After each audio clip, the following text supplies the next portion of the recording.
Hello, everyone, and welcome back to the Finger Guns Podcast with Tony, Dave, and James. I am your never a top, always a bottom Jimmy, and I'm here with Your man, Big T, Tony B. and Dave, Baby Jane Doe, Baldwin.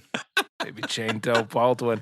Tonight, as a treat, as a fun, you know what, we wanted him back so badly, we had him back as soon as possible.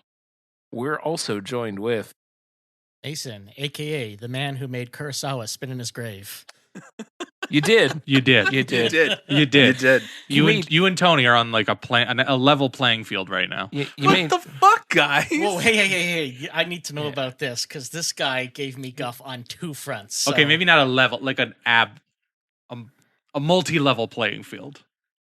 Fuck. You watch Rashomon on a plane. Yeah, it's close. It's close. Okay. It's close. It's I close. was ready to defend myself, but I think Dave did my work for me. No, you're fine. There was the Criterion channel on Air Canada, and I took full advantage. Watch Did I watch Rashomon? Rashomon? Rashomon was about 89 minutes. I was like, cool, I can watch Rashomon, and then I could crank out another movie in the same flight. Well, for what it's worth, the Tubi transfer of Seven Samurai had the Criterion bumper on the front, so you know what? It counts. Okay, it counts. It counts. I'm still a little disappointed about Tubi though. I've said it a couple of Tubi's times tough. now. Tubi Tubi's is tough. No, For I Seven know, Samurai, I know. when we're watching Tony's bullshit fucking Ginger Dead Man, fucking whatever goofy Yeah. horror movies watching at 2 Evil a.m. Bong. I don't know, Evil Bong Yeah. or fucking... Or that clip that I sent you where that guy shoots the pregnant lady for whatever reason. Yeah, or that fucking motorcycle vampire killer Yeah. thing I sent you guys. Whatever the stupid goofy... Motorcycle vampire? Yeah, it's like Don't killer ask. motorcycle. No, talk. I understand. I understand. Seven I- Samurai yeah. on Tubi just... It's not your fault, really. It's Well, Tubi's fault. Well, let me, if I may, because the listeners, without context, I'm going to sound like a heathen. So it was for a review. I'm doing a Instagram challenge series right now, which I'll plug at the end of the show if the guys let me. But I was reviewing it. I'd never seen it before. I don't have it, so I was looking at HD rentals, and you only get this for 48 hours. Yeah. And so this is a 3.5-hour movie, and I have a kid now, and it's like Yeah. this is not going to need more than 48 hours. And time quickly proved me right. And I actually, Dave, you would have been proud of me. I did very briefly debate shelling out for the Blu-ray. Proud of you. But the economics of my life now are such that one Criterion Blu-ray equals 2 packages of baby formula. So Yeah. I had to make a call, so I did end up. Like I said, the transfer on Tubi wasn't bad. But if it's any consolation, I do regret it. First of all, the ads, holy Oh, shit! man, yeah. like they're how bad. many commercials you can Especially Yeah. during Seven Samurai. yeah, My like God. I was worried I was gonna come up at the end and my kid was gonna be walking. Like, I was just like, oh my god. And secondly, and on a slightly more serious note, like I loved that movie so much, and you only get to watch a movie like Seven Samurai once for the first time. And I did it on friggin' Tubi. So, I mean, that's At least just it's memorable. Yeah, I made my bed, and now I gotta lie in it. But Yeah. no, I'm not uncultured swine. There was a practical, although Yes, remorseful reason yeah. for it. We forgive you, but as someone who's watched Seven Samurai for the first time very recently, yeah, you really only Oh, get I one know, chance I to got- watch that I for the got first goosed. time. Yeah. I feel like Akira. We're on a first name basis, obviously. Okay. with long deceased Japanese director Akira Kurosawa. Sure. Will forgive you when you watch the 4K or the 8K or whatever we're at that point with your kid for the first time. All right. Mm. So sounds as long good. as Yeah. their first time is on whatever K we're at that point, I think we can forgive. Okay. My redemption arc has been plainly laid out. Yeah. Thank you. Yeah. And at that point, because this podcast will somehow still be going on, you can come back and tell us All that. right. Yeah. All right. I need that Yojimbo. What the fuck is it? It's Yojimbo Sanjuro. Sanjuro double yeah. pack. Yeah. That's the next purchase. When the next sale hits, in the cart immediately. Did you see the unboxing of Killers of the Flower Moon? Yes. Yeah, it does. There's a few things going in the cart. That Criterion order is going to be a big one that I'm not going to tell anyone about and hide my credit card bill for a little bit. Pee-wee. No, Pee-wee. no, No, I need You can have it. Eyes Wide Shut. Yeah, you need. I You Eyes need do Wide need Shut. Eyes Wide Shut. need it. Oh man, homie. We didn't Yeah. we didn't even do the sale last time, but we needed Eyes Wide Shut. That needed was, to come into. That needed to come home No, quickly. Pee-wee's been on my wish list for a while, Yeah. and there's a sentimental reason for it too, which is this is I mean maybe help me work out the script for my wife for when I inevitably have to convince her why we need this.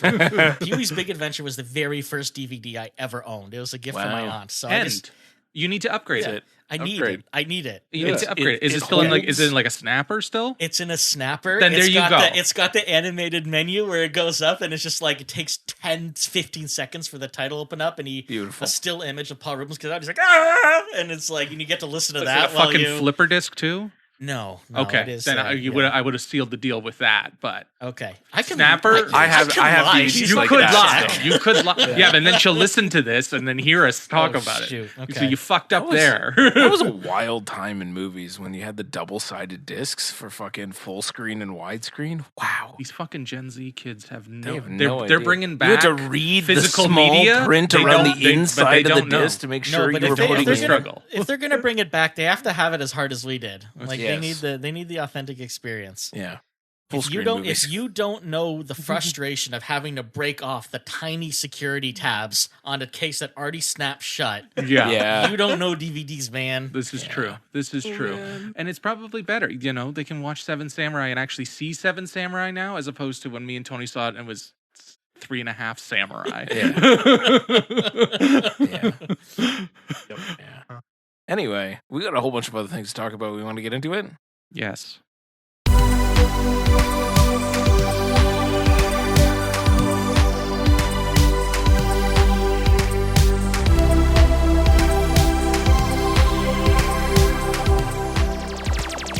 So, Dave, Yes. you want to say some things? I do want to say a few things, yes. I wanted to remind everyone about Tap Film and what a great opportunity it is if you're a filmmaker. They're launching their top 500 very soon. The global search for the first 500 films to premiere on the Tap Stream platform.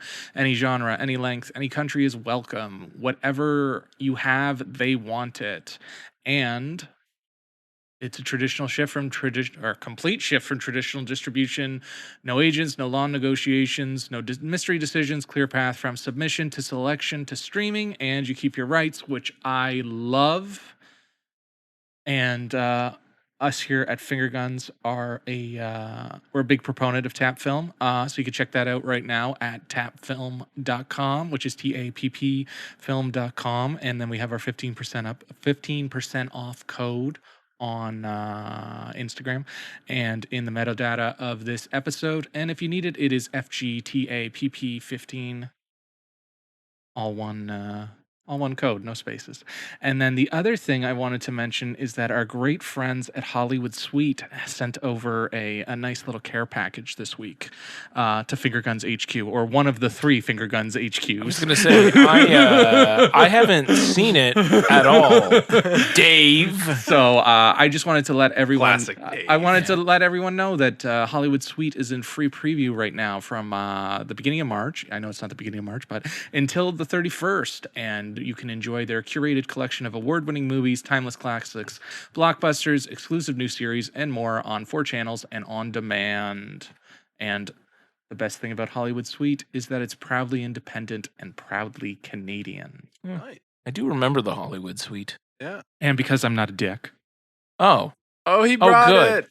Yay. Dave Yay. brought gifts. I brought some Courtesy butter. of the Hollywood Suite. I brought some butter popcorn chocolate pieces that we can all share at some Oh, point. hell today. yeah. Yeah. Mason, you picked the Boy, I best was gonna say, episode. I picked a good night. So big ups to Hollywood Suite. And yeah, if you guys don't have it, it's awesome. Like the selection there is great. I don't know if you guys remember this, but we were having some trouble the one time watching Malignant. Yeah. I think we got a digital copy, or we rented it, Yeah. or whatever the fuck. Yeah. And it wasn't working properly, and we wanted to watch something scary, Mm-hmm. scary, quote unquote. Yeah. So I went on Hollywood Suite that night, and we watched Houseu. We watched House Sue on Hollywood We Suite. did. We We did. did. Oh my We God. did. We did. So I And have immediately bought the Criterion. Yeah, almost like immediately that. bought And we bought the Criterion. t-shirt. Yeah. That's and the move. t-shirts. Yeah. And the t-shirts. So Yeah. like I said, big ups to Hollywood Suite. And yeah, if you guys have cable, you should definitely check it out for sure. Nice. And with that, I was gonna say we cue the music, but we already cued the music. So I guess James, take all of us where you want to take us next. Well, I mean, it's best met worst. I mean, that is the next thing. Then let's do it. So I guess since you threw it to me, I'll just start talking a little bit. Yes, please start talking. I haven't seen a lot in the last little bit. So We're a movie podcast. but the I only have, assignment is to watch a movie. I have just enough. Thank you Okay, very good, much. good. But I need to start out with a small little event that took place on Friday.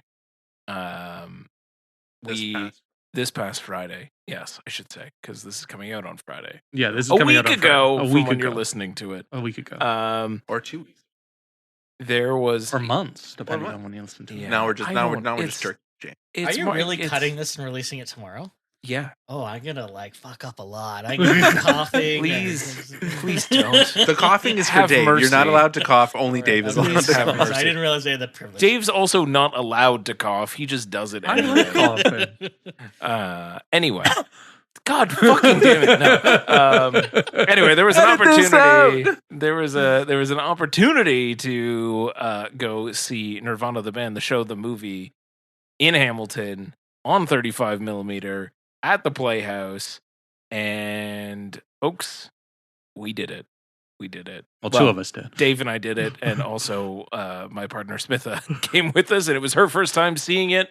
And we bought tickets a little bit beforehand, and then I think literally the next day they're like, "Oh, by the way, Jay Carroll and Jay McCarroll and the two cinematographers are going to be there in person," and it immediately sold out.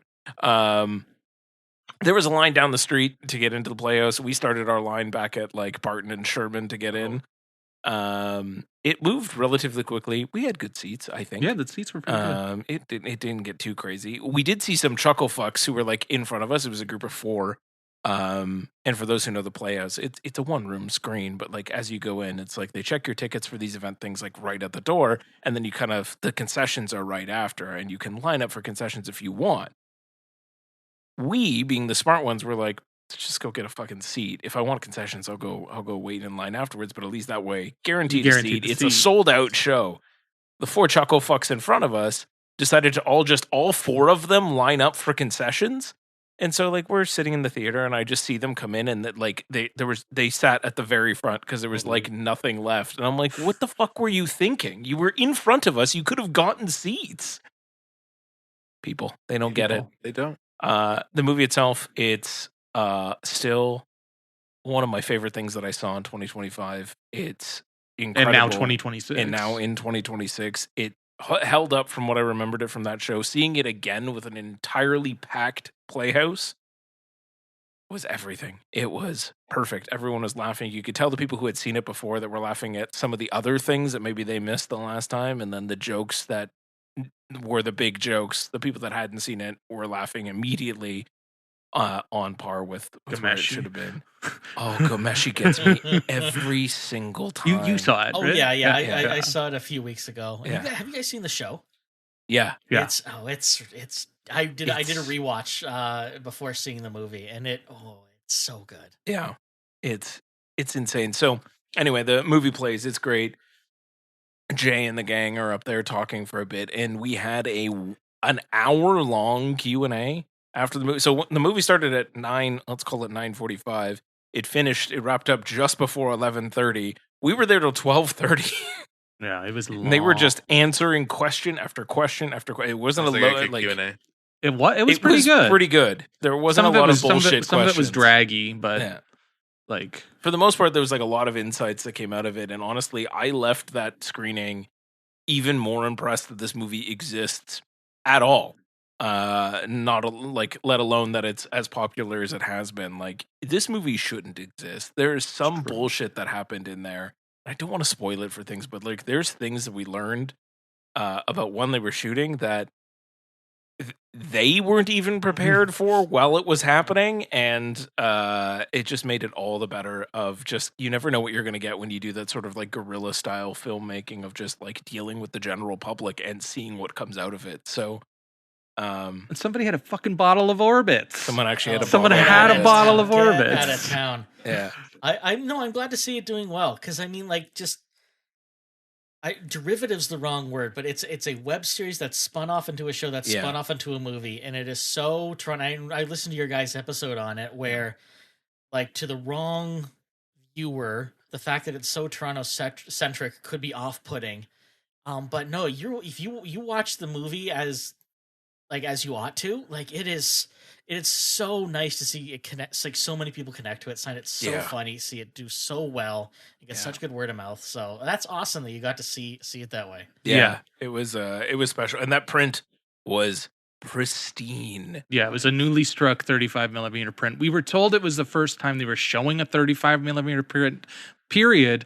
But somebody on Twitter corrected the cinematographer who would know, and Yeah. said that it had already been that there had been a 35 millimeter print screening in New York. Yeah. So my impression is that it was the first time it was shown on 35 millimeter Canada. in Canada, Yeah. which is And very also, cool. it was 100% the first time that That 35 millimeter print was shown at all. Yeah. Someone really actually the cinematographer yes. during the oh, wow. Not Well, during the no, Q&A, on no. my Twitter. Okay, On my cool, Twitter. phew. Yeah. I was just like, On my I Twitter. don't have all the confidence in On the my world. Twitter. I couldn't do that. Yeah, I tweeted it out, and it got so I didn't go quite viral, but anytime I tweet anything about Nirvana, the band, the show, the movie, everybody seems to enjoy it because people love that movie, and everybody's liking it, liking. Then suddenly I get a retweet that said, "This is a lie," and I was like, "Well, that's what This he is a said. lie.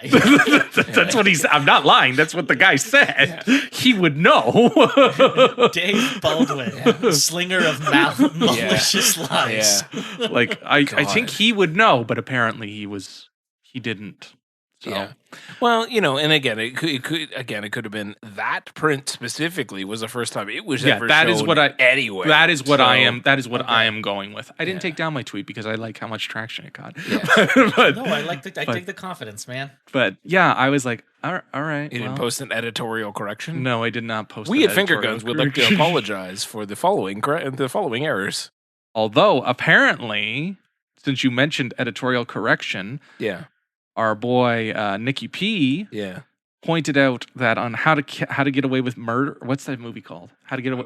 How to make How to a make- killer. How to make a killing. Yeah. What is it? Margaret Qualley talks to her husband at the beginning, outside of the door. Yes. So yes. it kind of goes against your theory. well, So whatever. if we have to have a it's minor not really. retraction, It's not a correction that I need to make or a retraction. It was just my impression of it. I'm just telling you, Nikki P pointed I'm it entitled out, to my so I- opinions, Nikki P. so I had to mention it. Who knows? Maybe the husband isn't real. The whole movie is predicated on a husband. This is true. Anyway, I love that Nikki P called you out. it's fine. Honestly, We need to have I- him on the show. We do. We need really to flesh do. out this. We really do. We don't need to flesh it out. We It's totally fine. do. I will go down thinking that Margaret Qualley is just a figment of Glenn Powell's imagination. She just got married too. Good for her. Mm-hmm. Anyway, who wants to go next? Mason. Sure, Nice, I will let's do it. gladly. I'll do it.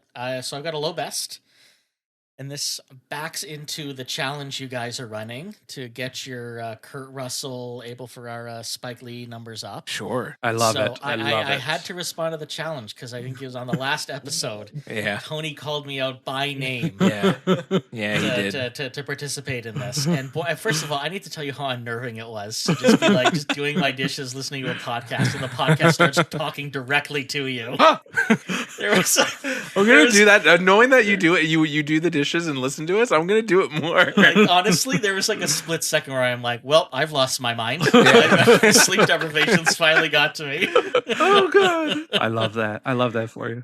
So I got a low best today. It's a Kurt Russell movie from the early '90s called Unlawful Entry. Mm. And I saw you watch this. I somebody else had watched it and I put it on my watch list. And then you watched it. I was like, Somebody's telling me I gotta watch you gotta Unlawful watch Entry. Unlawful I Entry. just the universe is putting it out there, man. I And I mean, low best. Now I really got to watch Unlawful All right. Entry. Well, let me hit you with it Yeah. because what I'm trying to do here is like I've seen not a lot of Ferrara, not a ton of Spike Lee. I saw 25th Hour, Miracle at St. Anna, and I saw Do the Right Thing in a million years ago.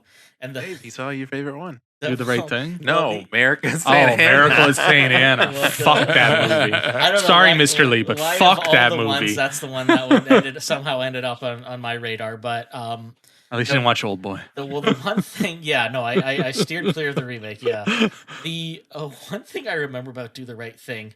I swear I'm going to talk about Unlawful Entry at some point. But the one thing I remember about Do the Right Thing is I had a friend in school who was a TA of a first year film class. And he told me that one of his students submitted a paper that Do the Right Thing was a film of great cultural significance because it ended racism. Like, ended. So 1989, there was no more racism after that No. point. Wow. Just drop the hammer. History, I think, definitely unfolded to prove that person right. No, I'd love to follow up with that person and find out how they feel about racism now. I think the less you know about that, the better, probably. But with Kurt Russell, like, I've seen a ton of his stuff. And so, like, really, my approach to this challenge is trying to fill in the gaps.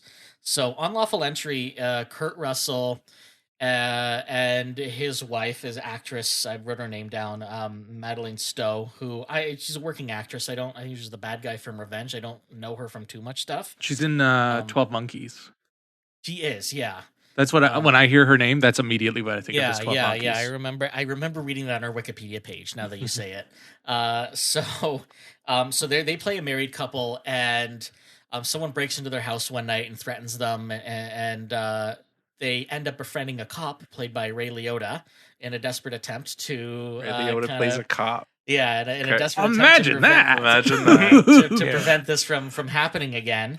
And it turns out Ray Liotta is a complete psychopath who won't leave them alone. You don't say. Yeah, no, I know. There's Really playing into his strengths. oh boy, guys. This is a real stretch. So the performances, albeit to type, are really fun in this movie. Like Ray Liotta is predictably unhinged. Yeah.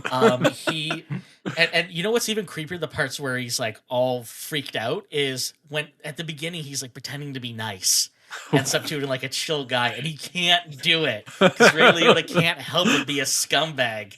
So I'm so uncomfortable watching him be friendly with. He was like, "Hey, you want to get a beer?" And I'm like, "Ah!" And He's and- gonna murder you. so he plays a complete nut job throughout, as you'd expect. And Kurt Russell, by contrast, ends up playing more of the straight man. But he, at a certain point, enough of his buttons get pushed that you get some primo Russell rage in this movie. I love it. Oh yeah. You get a couple of really good instances of "get the fuck out of my house." Excellent. And I love it. So like these two guys, it's like fire and fire, and so like that is worth the price of admission alone. The plot is also just ridiculous. Like the lengths that Ray Liotta goes to fulfill this fantasy is just it unnecessarily makes the stakes of the plot so high. Like the movie's not a masterpiece. Like it's not. It is just a lot of fun melodrama. It's not The Gift with Jason Bateman and Joel Edgerton. Like no one's taking like that any. one. It's a great movie, but it's not taking any like stalker tropes and bleeding the lines and Sure. No. It knows what it is from the jump. It is very unapologetic about it, and I had a lot of fun watching it. So I highly recommend getting that one in on your challenge. It is up. It's on the list. It is up Yeah. there now. It's there, God bro. damn. Probably gonna watch it when you guys leave. There you go, Tone. It's on Tubi, isn't it? No. Praise Tony was hoping. No, Apple Rentals got my money for this one. Not Okay. Seven Samurai, but Yeah. Unlawful Entry got my Oh money. my god. You Kurt made the Russell right choice. appreciates it. Tone. So, for mine, I'm gonna be different, and I'm gonna do Oops All Bangers. Sure. So I'm gonna start with the low best. It just came out this past Friday, starring one of my favorite newcomers, Alan Richson.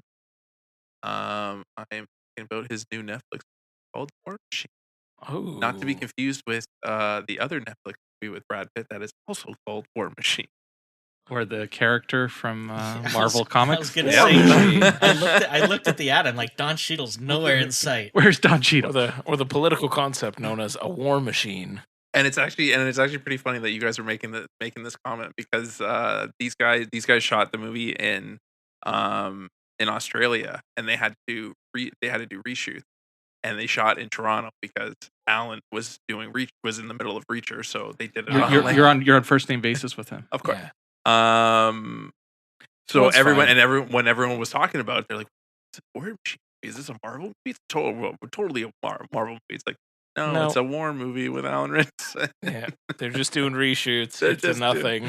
Right? And I was trying to see what would be reshot, and Sure. this is actually a better looking Netflix movie. Oh. Like it didn't look like What a low bar Netflix has set. right, a very very low bar. Don't get me wrong, some of the CGI really shoddy. Sure. And that volume, you can fucking Oh, yeah. there's moments Oh, where yeah. I'm like, you freaking know. Tony and his volume. Right. I was just thinking about that. Mr. Gorbachev, tear down that volume. I can't hear my movies, mother. I love it. I love it. Thank you. Where was I going with this? So it's a mashup of Predator, Sure. and it's a mashup of War of the Worlds. Oh, so it deals with aliens? Yeah, Nice. yeah. It is what it is. He has his wise ass comments. He's playing it like he plays all his other action movies. Sure. It's cheese. Sure. But His I will- dialogue in this one? He does play strong silent type, but he does have some dialogue. he Few tries lines, to a few lines. he tries to do the silence, but he does have some lines, and it's just like, ooh, okay. And- Some lines hit better than others. Enough to keep his SAG card. Yeah. But I will say it is littered with American propaganda, Mhm. and it's all about like we're Rangers and we don't fucking quit, and like rah rah Shot in Rangers. Australia and Canada. Exactly. Cool. But like, man, if your dads are gonna love it, I'm sure I'm gonna hate the sequel. But for now, The sequel. it's the first sequel. Spoiler alert, guys. God.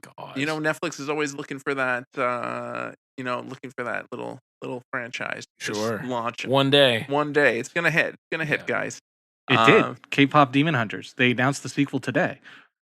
Yeah, Yeah, but that was one like, works. That one was like a rumor, like since it dropped. It's like K-pop Demon Hunters dropped, and it's like, oh, there's a sequel in the works. Oh, there's a live action thing in the works. You telling me that it was officially like we already. I know, but you were talking about the big franchise. Like, I literally just bought Quentin a pop vinyl from K-pop. Oh. Like, it's K-pop's a big deal. Like, Nice. they were looking for the franchise Yeah. to take over for Stranger Things. It's K-pop Demon Hunters. Cool. Not War Machine and whatever jerk off motion you were doing there. Good one. No. But anyways, War Machine, cheese, good hard fun. Oh, I forgot this was Oops All Bangers too. Yeah. Yeah, there you go. Tony loved this movie. I honestly I was expecting trash, and it Yeah. was trash, and I fucking Yeah. dug it. It was Fair it was enough. good hard fun, guys. Good, hard fun. Oh yeah. Dave likes to beat a good joke all the time, right? He Yeah. finds it and just keep fucking going. Jiggle that handle. Jiggle that handle. So last episode we talked about The Dark Knight, and Oh. later yes. that week I I was thought you meant later that night. No, not later that night. Later that week, I was watching The Pit and finding Sure. out more about Baby Jane Doe. Sure. Sorry, that's how you have to say her name every time. Yeah.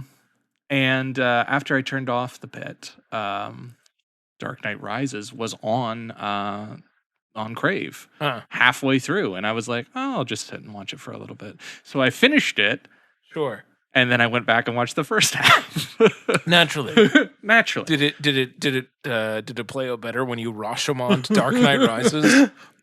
It was an interesting way to watch Dark Knight Rises. Let me tell you. Him getting through the pit and taking back Gotham Yeah. plays a little differently when you watch that part first, and him falling second. Then I will break you. But so it's obviously not as good as Dark Knight, what very few Sure. things are, and we had this conversation. We're going to have a bigger conversation about this later. We forgot to mention Logan. That was one of the ones we forgot to mention. We did forget Logan. And where was I going? But it's deeply flawed. Like it's more a movie about concepts and ideas, and it's very clear Yeah. that he is trying to tie it more to Batman Begins, Yeah. as well as trying to not quite do where he was like, yeah, I can't do Dark Knight over. I got to do something different. Yeah. So it's just very flawed as a movie, but it's still it's impeccable.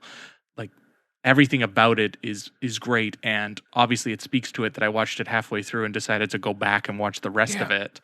That it's edited It's very still well. good, It's still yeah. really well done, and it's long as shit, but Yeah. it doesn't feel long. It feels very well edited, very well balanced. Some of the humor is a little weird still, like when he's talking to her and she disappears, he's like, "Oh, that's what that feels like." It's like Yeah. that's so bad. It's That's at so the time it was like, bad. ha! By the fourth time you've seen The Dark Knight Rises, you're like, ugh. Or fucking when he instead of saving people, he decides to come back to Gotham, get the suit on, and do that like fucking Yeah, do some graffiti, graffiti, thing on the yeah. side of It's very great. the side of the bridge. There's only 12 hours to go, but I got time to do this graffiti. And fucking Vane's just sitting there. He's like, impossible! Like Yeah. that's so silly. Yeah. It was cartoonish. So cartoonishly silly. Like I know the whole plot of him having to get a nuclear It's- bomb it's out cartoon. of Gotham is silly to start with and cartoonish to start with, but it's still like that part's still a little grating. Yeah. But I like the concepts. I like the idea. I like that he's being Dickensian about it. I don't know what it says. It's not as much propaganda, but kind of is, but also kind of just puts them all in the fucking sewer. Yeah. They all just live together in the sewer for like 3 months. They just That's an shelf HBO the Max cops. series. I They wanna just see. they just fridge the cops for the movie. It's just like it's so like some of it is just so wild, and just Bane is great. Oh, Like Tom Hardy so is so good. great. Like that opening scene is awesome, and it looks like it was amazing in IMAX because Yeah. we saw it in IMAX on opening day. Yep. We saw it at the preview before Ghost Protocol, which Ghost yeah. Protocol on IMAX. Holy shit. Yeah. But that opening is awesome. Anne Hathaway for The the score. at the score beginning. is incredible. Yeah. The score, the whole time, the score is incredible. Anne Hathaway is great in that movie. Michael Caine is weird. He's doing things. He's doing things, and I think he's a little too like attached to the whole idea of themes and ideas. He's not so much a character as he is a theme. yeah. And then I'm still a little iffy on Talia al Ghul or Oh, whatever her God. fucking name is in the movie. Marion Cotillard. No, I mean like whatever Miranda Tate. Yeah. Miranda Tate. I'm still a little iffy on her, but it's still like it's funny watching it later. Like obviously, if you know Batman, you know that she's Talia. But at the same time, when you're rewatching it, you're just like picking up on the little things, and you're just like, why is she talking like that? Like Yeah. she's just like, you need to do what is necessary. Like you guys just fucked. Like you don't need to talk like that. I remember the death scene being really weird too, where she So Yeah. weird. So weird. Yeah. Yeah. Oscar-winning actress dying like that. You wanted to do a take two on that, Chris? Nope. And fucking also for all like them going on and on about how he has one rule. He doesn't want to kill anybody. He can't kill anybody, although he smushes that guy pretty badly in the dump truck. And like he leaves fucking Ra's al Ghul to die. But he straight up kills Talia Yeah. with the nuclear bomb in Yeah. the back of the car. Yeah. She had it coming. I know she had it coming, but So it's and just it's really well done, but it's deeply flawed. Yeah, you liked that. You liked that whole Robin bit at the end. I'm okay with that. It's It's fine. goofy. It is a little. Goof. It is a little goofy, but Goof. again, it goes with themes and ideas, Yeah. and the whole idea of Batman can't do it forever, and Batman's Batman a is just symbol. a symbol. And I then just he- I want to see, again, speaking of HBO Max series, like I just want to see like the 3-part series of Joseph Gordon-Levitt just in the Batcave as a Gotham City beat cop, Yeah. trying to figure out like how does any of this shit work? I can't even turn this I don't computer know. on. What do you mean 3-part series? More like 3 Alfred's second. not even here. 3-second 3 series second series? followed by the Curb Your Enthusiasm music after he fucking dies. He just comes in, looks at, nope, and then just turns around and leaves. Just want to, I just wanted to try on the cowl and realize it doesn't fit. And he goes, "Ah, fuck. Well, this was useless. I guess I'll sell it all. Yeah, it Keep goes the to- car." Goes to Morgan Freeman. Hey, are you the guy who like built us? Sorry, I'm retired. And it's like, oh crap. Okay. Well, all right. Mr. Wayne is sitting in the middle of Europe drinking fucking Fernet Broncos with Michael Caine, like, And Catwoman, and Catwoman, who's wearing the pearls. She does look better in the pearls. Yes, well, yeah. And Juno Temple's in it. Yeah. And fucking Ben Mendelsohn's in it. Juno I Temple knew about Ben is- Mendelsohn. Is Glenn Anne Powell shows Hathaway's up. Glenn He's Powell one of the shows Wall Street up. girls, which, Like yeah. apparently he actually got really badly I heard about that. Yeah. And fucking what's his face is in it? Private Joker. Oh yeah, Matthew Modine's in Matthew it. Modine. Um, he eats it. Good, He if I remember. does. Yeah, and there's no blood, which fuck. Nestor Carbonell shows up for like all of 30 seconds. Yeah, he does. And Killian Murphy's there. For Killian Murphy 8.5 is there again. seconds. And Judge there's- Scarecrow. There's the other guy. Who's the guy from he's in Pacific Rim. Do you know what I'm talking about? Idris Elba. Not Idris Elba. Ron Perlman. Not Ron Perlman. He's like one of Charlie like Day. the No, it's the he's other like- guy. he's like- It's Charlie Day's Charlie Day's fucking buddy. shitty Oh, counterpart. Oh, The weird neurotic counterpart yeah, guy. yeah. That guy. yeah, I think he's the villain in the sequel. Yeah. yeah. No, Charlie Day's the villain. Gorman, Burn Gorman. Yeah. I was never gonna get that. Burn Gorman. And then the you guy have unrealistic expectations of me, sir. You knew I was Gorman. You knew I was talking about immediately when I said his name. How the fuck am I gonna get that guy's name? A shot, total shot in the dark. Burn Gorman. That's the hashtag of this episode. Just Burn Gorman in capital letters. We're gonna have him on the show now. He's gonna pimp slap you for not remembering him. Legit. Anyways. Continue. Dark Knight Rises. Dark Nice. Knight No, I Rises. gotta go Love back it. to it. I haven't seen it since theaters. It- It's It's worth the watch. I feel like at the time that movie got so thoroughly eclipsed by all the Bane impressions, and now that the meme is Oh. thoroughly dead, like I feel good to go. we can bring it back. back. We can bring it Yeah. back. Yeah. There we was, can bring it back. There was a brief time when Twitter was good and pure in this world when a super friend of the podcast, Josh, and I ran a Bane Father Twitter account. And we would just write Bane things, but done in a way that was like very much dad coded.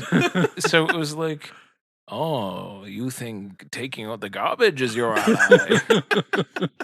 No one know who I was till I took out the trash. Like, Oh, yeah, there's nothing more 2012 Yeah. than my buddy showing me a video of someone playing Slenderman, the 8 pages, while doing a Bane impression. He's like, oh, where is this page going? Who's that behind me? Gotham is yours. Anyway, love that. it's so silly. I'm so glad he ADR'd that. Oh yeah, yeah. That I love Nolan, but he was such a liar about it. Like if Yeah. you saw the fucking preview Yeah. and then you watched it, like people pirated that preview. It's not Yeah. like they don't have copies of Yeah. it. The internet it's very never forgets. It's very clearly different. Yeah. Yeah. Anyways, Anyway, that's Dark Dark Knight Knight Rises. Rises. I don't have a lot of time left before the Oscars airs on Sunday, but I'm trying to close up some blind spots. So Proud of you. we're going to talk about a couple that were nominated that I had on my list for a while that I'm going to try to sneak in between now and Sunday. I swear to God, I'm going to do it. At least all the Best Picture ones for sure. Proud of you. The problem is trying to convince my partner to watch such hits as The Secret Agent. It's not an easy sell. So anyway, I want to talk about The Secret Agent because that's a movie that exists. I saw this. Yeah. It wasn't an easy sell. I think I went over the synopsis and I put her to sleep, and she was like, Her I eyes was like, glazed okay. over. Yeah, and I was like, all right, I'll watch this one myself. This one's fine. I've been kind of meaning to watch it because it, to me at least, like the way that it seems and by its title and by some of the trailers, it was like, oh, this might be like, loosely a political thriller or something like that. No, Not quite. No. no. It was No, like watching it's- paint dry.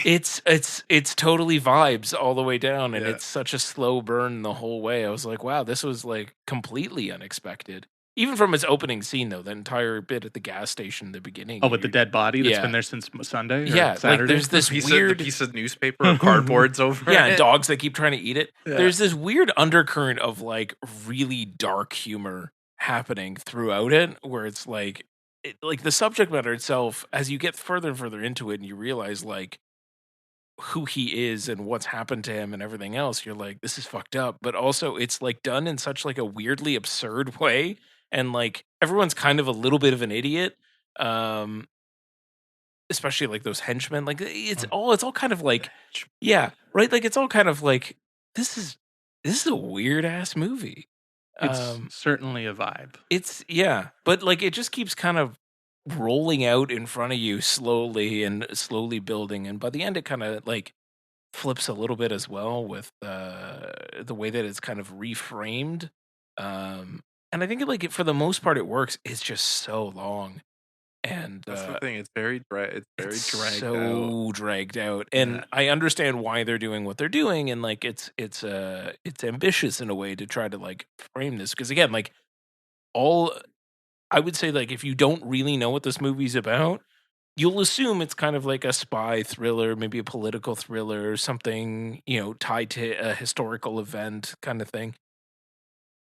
And the fact that it's not is kind of a testament to itself. I wasn't bored through it. I just it needed to be a bit shorter and a bit more exciting in parts. Like there's just parts where it's just like him staring out a window and you're like, fuck man, like I get it, but like Yeah, but it's Wagner Mora. yeah, it is Wagner Mora staring out a window and it is great. He Also, almost just had to put his arms behind his Yeah. back, just so ever so slight.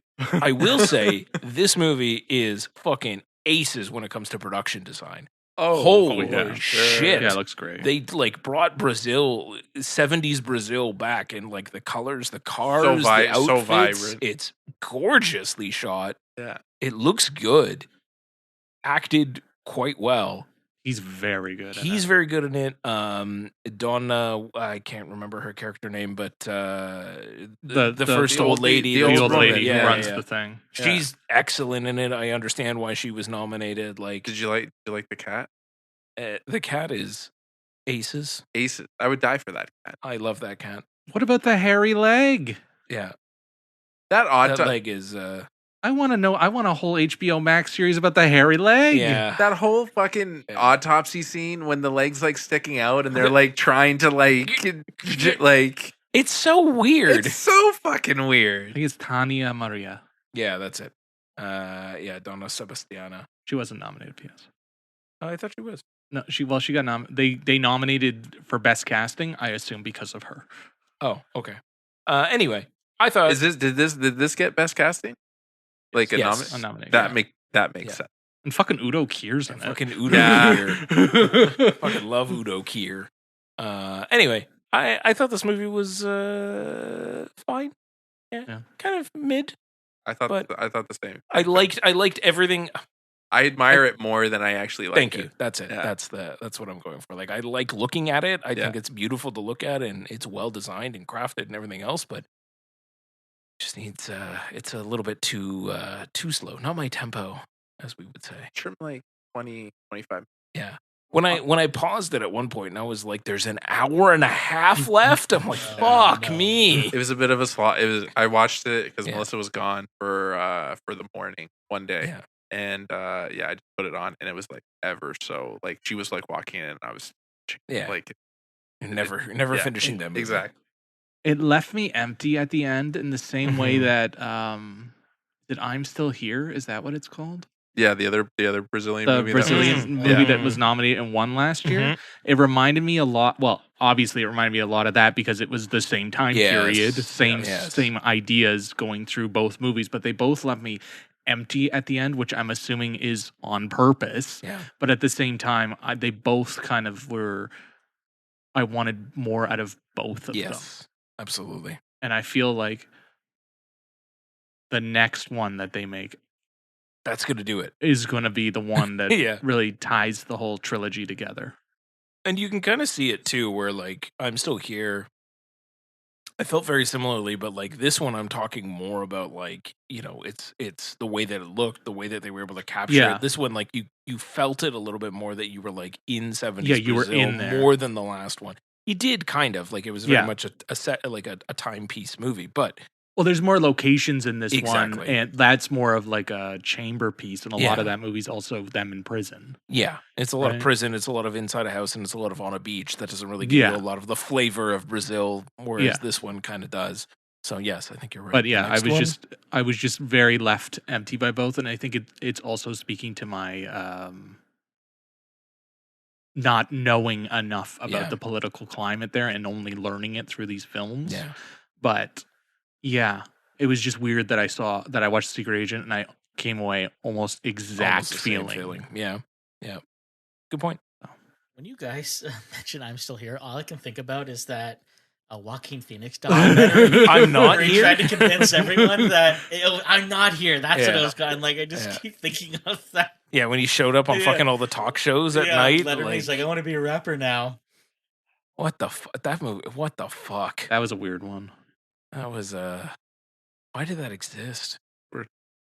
I It is called I'm Still Here, P.S. Is it? I'm it Still is? Here. Oh, damn! It's called I'm Still I Here. was just okay. I thought I was That's remembering two that right. movies. Not to be confused with I'm Not There, which was I'm the Bob not Dylan movie. there. That's what The it Bob was. Dylan, where it was like 6 people playing Bob That's Dylan. Yeah, so yeah, it came yeah. out around the same time too, Like a couple years It after, was yeah. like Yeah. in that same sphere. Like I remember the fucking Joaquin Phoenix nonsense, and then this thing, and they had very similar titles, and yeah, Yeah, I don't know. I guess maybe Casey Affleck helped Joaquin Phoenix hide a body or something, and he just owed him a massive favor. That's the only reason I can gotta think of him assume. torpedoing his career for like a mid mockumentary. But Yeah, Whatever, they both ended up with Oscars later, so I I was don't gonna think say, it all's well that ends completely well, I torpedoed them. guess. Other than it they put did them some on the shelf for a while. they did some shitty things in between times. all right, You're better. all right, James. I'm gonna follow up the Best Picture nominee that you just Sure. discussed with a movie that features Tom Berenger and Billy D. Williams hunting a slasher who's targeting exotic dancers. I love it. It's Abel love it. Ferrara's Fear City. Oh my god! Yes, I'm so Why happy the that you fuck are watched we this. still talking Christ. about the Secret Tell me- Agent? This sounds amazing. Tell What me the what fuck, platform man? did you watch this movie on? Oh, Tony, it was Tubi. Yes, you fucking did. This was Because a- I watched it on Tubi. I Yeah, fucking love this was movie. Incredible. The massive jarring dips in quality that, of just like it's not even just the picture quality dropped. It's like just like it looked like different lighting and cameras just within Yeah. the same scene. It was nuts. And it's grainy as shit. Oh yeah, that like, movie's and it fucking was- filthy. Oh yeah. Oh, we'll get to the filth. So What the this fuck? this movie is It's a trip, James. It is capital S sleazy. Like 90% of it takes place in strip clubs. Hell yeah! 56 seconds. That's how long it takes to see a naked woman. I had to check the time code because I couldn't believe Why are we still recording this episode? it. Of course. Thank you, Does anyone Abel. want to Thank get you, drunk Abel and watch Ferrara. Fear City after I this? do. Absolutely. I don't have to do anything tomorrow now. I'm clearing my calendar. Clearing the sketch. But yeah, so it is a filthy, scummy movie. It's enjoyable, but it's unpolished. And I kind of mean that on two fronts. First of all, tonally, it's really weird. There are several scenes in this movie that I thought were supposed to be played for comedy and then just got really serious out of nowhere. Like Tom Berenger has this flashback when he's a kid and he's like shining these mafioso shoes and they're talking about a hit they did. And it's like they're talking about it's like they're two college friends talking about a party where like their friend threw up. Like they're like, "Oh my god, you should have seen Tony G when we popped him," and did you see the look on his wife's face? And they're like palling around. I'm like, this is very like this is like top secret mafioso like kind of caliber here. And then out of nowhere, a guy pulls up in a car and gets out with a Tommy gun and just riddles these guys with bullets. And baby Tom Berenger is just all sitting there traumatized and covered in blood. And I'm like, Insane. what a roller coaster. This movie's got like half a dozen scenes exactly like that. And then so Insane. and then I'm the in. other weird thing is, so and even though the movie is about, how do I phrase this? Even though the plot is centered around hunting a slasher, the movie's not really about that. It's more just a catalyst for a bunch of like really unsavory people to just get in each other's faces and like yell and argue and be all nasty with each other. Like, and Billy D is the worst of them. Like every other word that comes out of his mouth is a slur. Like he calls people names in this movie that'll turn your hair white. Like, I've written them all down. Actually, I'm going to repeat them all right now. No. But We call this segment the Cancel Mason Hour. no, it's We're fine. a family-friendly podcast. Didn't you see Do the Right Thing? It ended racism, James. It did. We can say it. It did.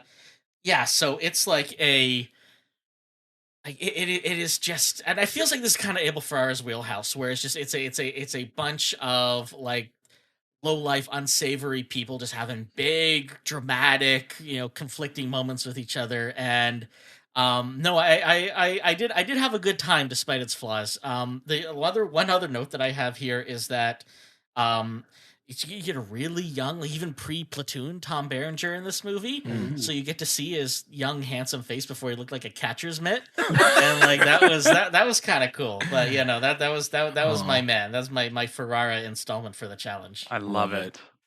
Excellent. Tone. So I'm gonna follow that up and stay on the Ferrara train, and I'm gonna talk about 45. All right. Ooh. This movie, New, Also- New Arrow. yeah, New Arrow. New Arrow. Don't tell Mason. This also rather filthy, deep, dark, like just very bleak. Mm. It holds no punches. Like within the first 10 minutes, the plot is you're off to the races. Love It's there. I would definitely put trigger warnings around it. It is a rape revenge movie, and it gets pretty bad. And then she kind of goes on a rampage, As she should. as she should, and she just and then she kind of like turns into like a vigilante of Sure, sorts, sure. and then just preys on like these sleazy guys. And for the most part, I was on board. I was like, you know what, this movie, like I totally get it. The actress who plays the titular Miss 45, just getting her name right now. Her name, she actually wrote it with Ferrara. Her name is Zoe Lord. Zoe Lund. Zoe Lund. She plays Thana. She is Cool. so good. And then when she puts on, the whole movie is like they're focused on like this nun look, the killer nun kind of. And when she puts on that costume, it's fucking awesome. Yeah. The only gripe I would say about the movie is the ending kind of like it kind of goes off the deep end, Right. and it just doesn't really stick the landing. I was kind of disappointed with how it all came to an it comes to an all screeching halt, because you're just like, okay, this girl's just going out night after night and murdering guys, right? yeah. Like, where is it going? Where is this going? And where it ends up going, it just wasn't it wasn't what I wanted. And yeah, that's about it. But for the most part, I would say top tier. Abel for sure. It's one of Nice. one of the better ones. It doesn't hold a candle to King of New York, obviously, but King of New York is fucking awesome. Nice. You should check it out for sure. This is one of the ones that he's known for. Known for. Yeah. Yeah. I kind of wanted to pair it with Drill Killer, but like after this Ooh, one, I want to was, see Driller Killer. yeah, Driller Killer. That's Yeah. the one starring him, right? I think Yeah. so. I think yeah. He's in Yeah. he's in this one too, and Oh, is he's he? one of the assailants, which I think is definitely a capital C choice. Yeah, he's the Yeah. lead in Driller Killer. Yeah, but yeah, it's if you've seen one of his movies, you know he's going for shock and awe, and this is no less. All right. Yeah. So is the next one you're gonna watch 9 Lives of a Wet Pussy or what? Is that directed by him? Yes. Oh fuck! I thought that was a joke. Okay. No, Wow, I'm look not at that! Look joking. at that Well, look at letterboxd average. Yeah, look at that. Look at that. All right. Dave. Okay, so I didn't watch the only Abel Ferrara movie I watched was Marty Supreme. So Right. So I guess he's very good in that one. And Marty Supreme's awesome and doesn't belong in meh. But my meh, I'm gonna go back to Kurt Russell, and I'm gonna say it's a high meh because I had a blast watching it, and it is Captain Ron. Captain Oh, Ron. God. Which is if you haven't, have you seen Captain Ron? Oh, when I was a kid. So it Yeah. is unhinged 90s nonsense, but it is a perfect Saturday afternoon. Go to Jumbo Video, rent this, and watch this Yeah. kind of at home. Eat some hot dogs, have some lemonade type thing. Like just like a hangout movie. Yeah. It's so silly. Like it's Martin Short is like a Wall Street type thing, and he finds out he inherited his family's yacht Sure. down in the Caribbean, and he has to Yeah. bring it. They're having money trouble, so go get it because it's going to be worth a shit ton of money. But they have to bring it back, and they have to obviously they don't know how to fucking Sale. sail, so they have to hire someone, and they hire Captain Ron, which is Kurt Russell. And hijinks ensue. Naturally. There's pirates. There's guns. Like Sure. like children. There's children in peril and children drinking beer. Sure. There's an entire like sex scene that takes place in a shower stall. Sure. Like it's a PG-13 like family friendly movie, but I'm like, all right. And Martin Short is Martin Short, Yeah. but Kurt Russell brings this unhinged. The only word I can use is unhinged energy to this fucking thing. Like he's Yeah. off his fucking rocker, and he's just having the time of his life, walking around in a speedo, his fucking stupid hair, his insane. eyes fucked. Like Yeah. it's just he's not he's not taking it seriously, but he's like just having a blast, and you just watch it. And obviously, the family's gonna come together. They're all gonna they're gonna get the he's having trouble with Martin Short, but by the end, Martin Short's gonna come around and realize that he was a good person and he helped get the of family course. together. All that bullshit. But It's not breaking any it's barriers. not breaking any barriers. It's not particularly memorable, Yeah. but as like a throwaway, like I was telling Tony because I kept telling Tony to watch it. This fucking guy, man. He was just like, I was telling him I was watching Kurt Russell movies. Like, man, you got to watch Captain Ron. He said it Yeah. exactly like that. Of course. And I'm like, what the fuck? What the fuck is this movie? He's like, you don't know Captain Ron? I was just like, Tony, no. have you watched Captain Ron? Yeah, I was like, no, Dave. I've literally told you 3 times. What the fuck is this movie? Oh man, you don't watch it. Just find it and I'm looking at it and I'm trying to look at it. He's like, no, man, don't look it up. I was like, I don't know what you want me to do here, Yeah. man. He made it available for me to watch. I watched it. And I was like, really, man? Like this movie fucking sucks. Yeah. It doesn't suck. I did not. It was not. I don't want to yuck your yum, bud. But yeah, it was not. It was not my thing. Ah, Yeah. you're just not nostalgic for those afternoons at Jumbo Video. I am most certainly nostalgic for those afternoons. I do remember a movie called Cutthroat Island would definitely be an afternoon 90s watch. Let's not talk about Cutthroat Oh Island, my all right? goodness. That's Matthew what Modine. Matthew Modine. There you go. Fucking Matt Getting the Modine. movie and getting the Super Nintendo Video tie-in game? video game. That was Naturally. that's what I remember of Jumbo Video, not this fucking Captain Ron That movie, nonsense. did Cutthroat Island cause Gina Davis and Randy Harlan to get divorced? Probably. No. They definitely stayed together a bit longer after Okay. that because they made Long Kiss Goodnight afterwards, which is a banger. Okay. So they just But needed to get that I'm pretty one sure out it and then they get bankrupt. this. I'm pretty sure it Okay. They're just like, bankrupted we gotta Carol. end on a high. Yeah. Randy. I think it bankrupted Carolco or Carelco or whatever they call it. I remember it. I being believe a that's what it did. notorious Bomb. It's yeah. it's like the bomb of all bombs. Mhm. But that's a pirate movie that you don't need to watch. A pirate movie you do need to watch is Captain Ron. Gotta watch Captain Ron. Well, he said it to you guys. You gotta watch. Gotta watch Gotta Captain get your Ron, Kurt man. Russell numbers Gotta up. get your Kurt Russell numbers up. If you're watching the computer who wore tennis shoes, you can watch Captain Ron, dude. I did watch it when I was a kid. Honestly, the only thing I remember is Marty Short's on like the bow of a boat and he's like looking out trying to get Kurt Russell's attention and he looks very relaxed. He just goes, "Oh, Captain Ron," and like that's literally the only thing I remember about that movie.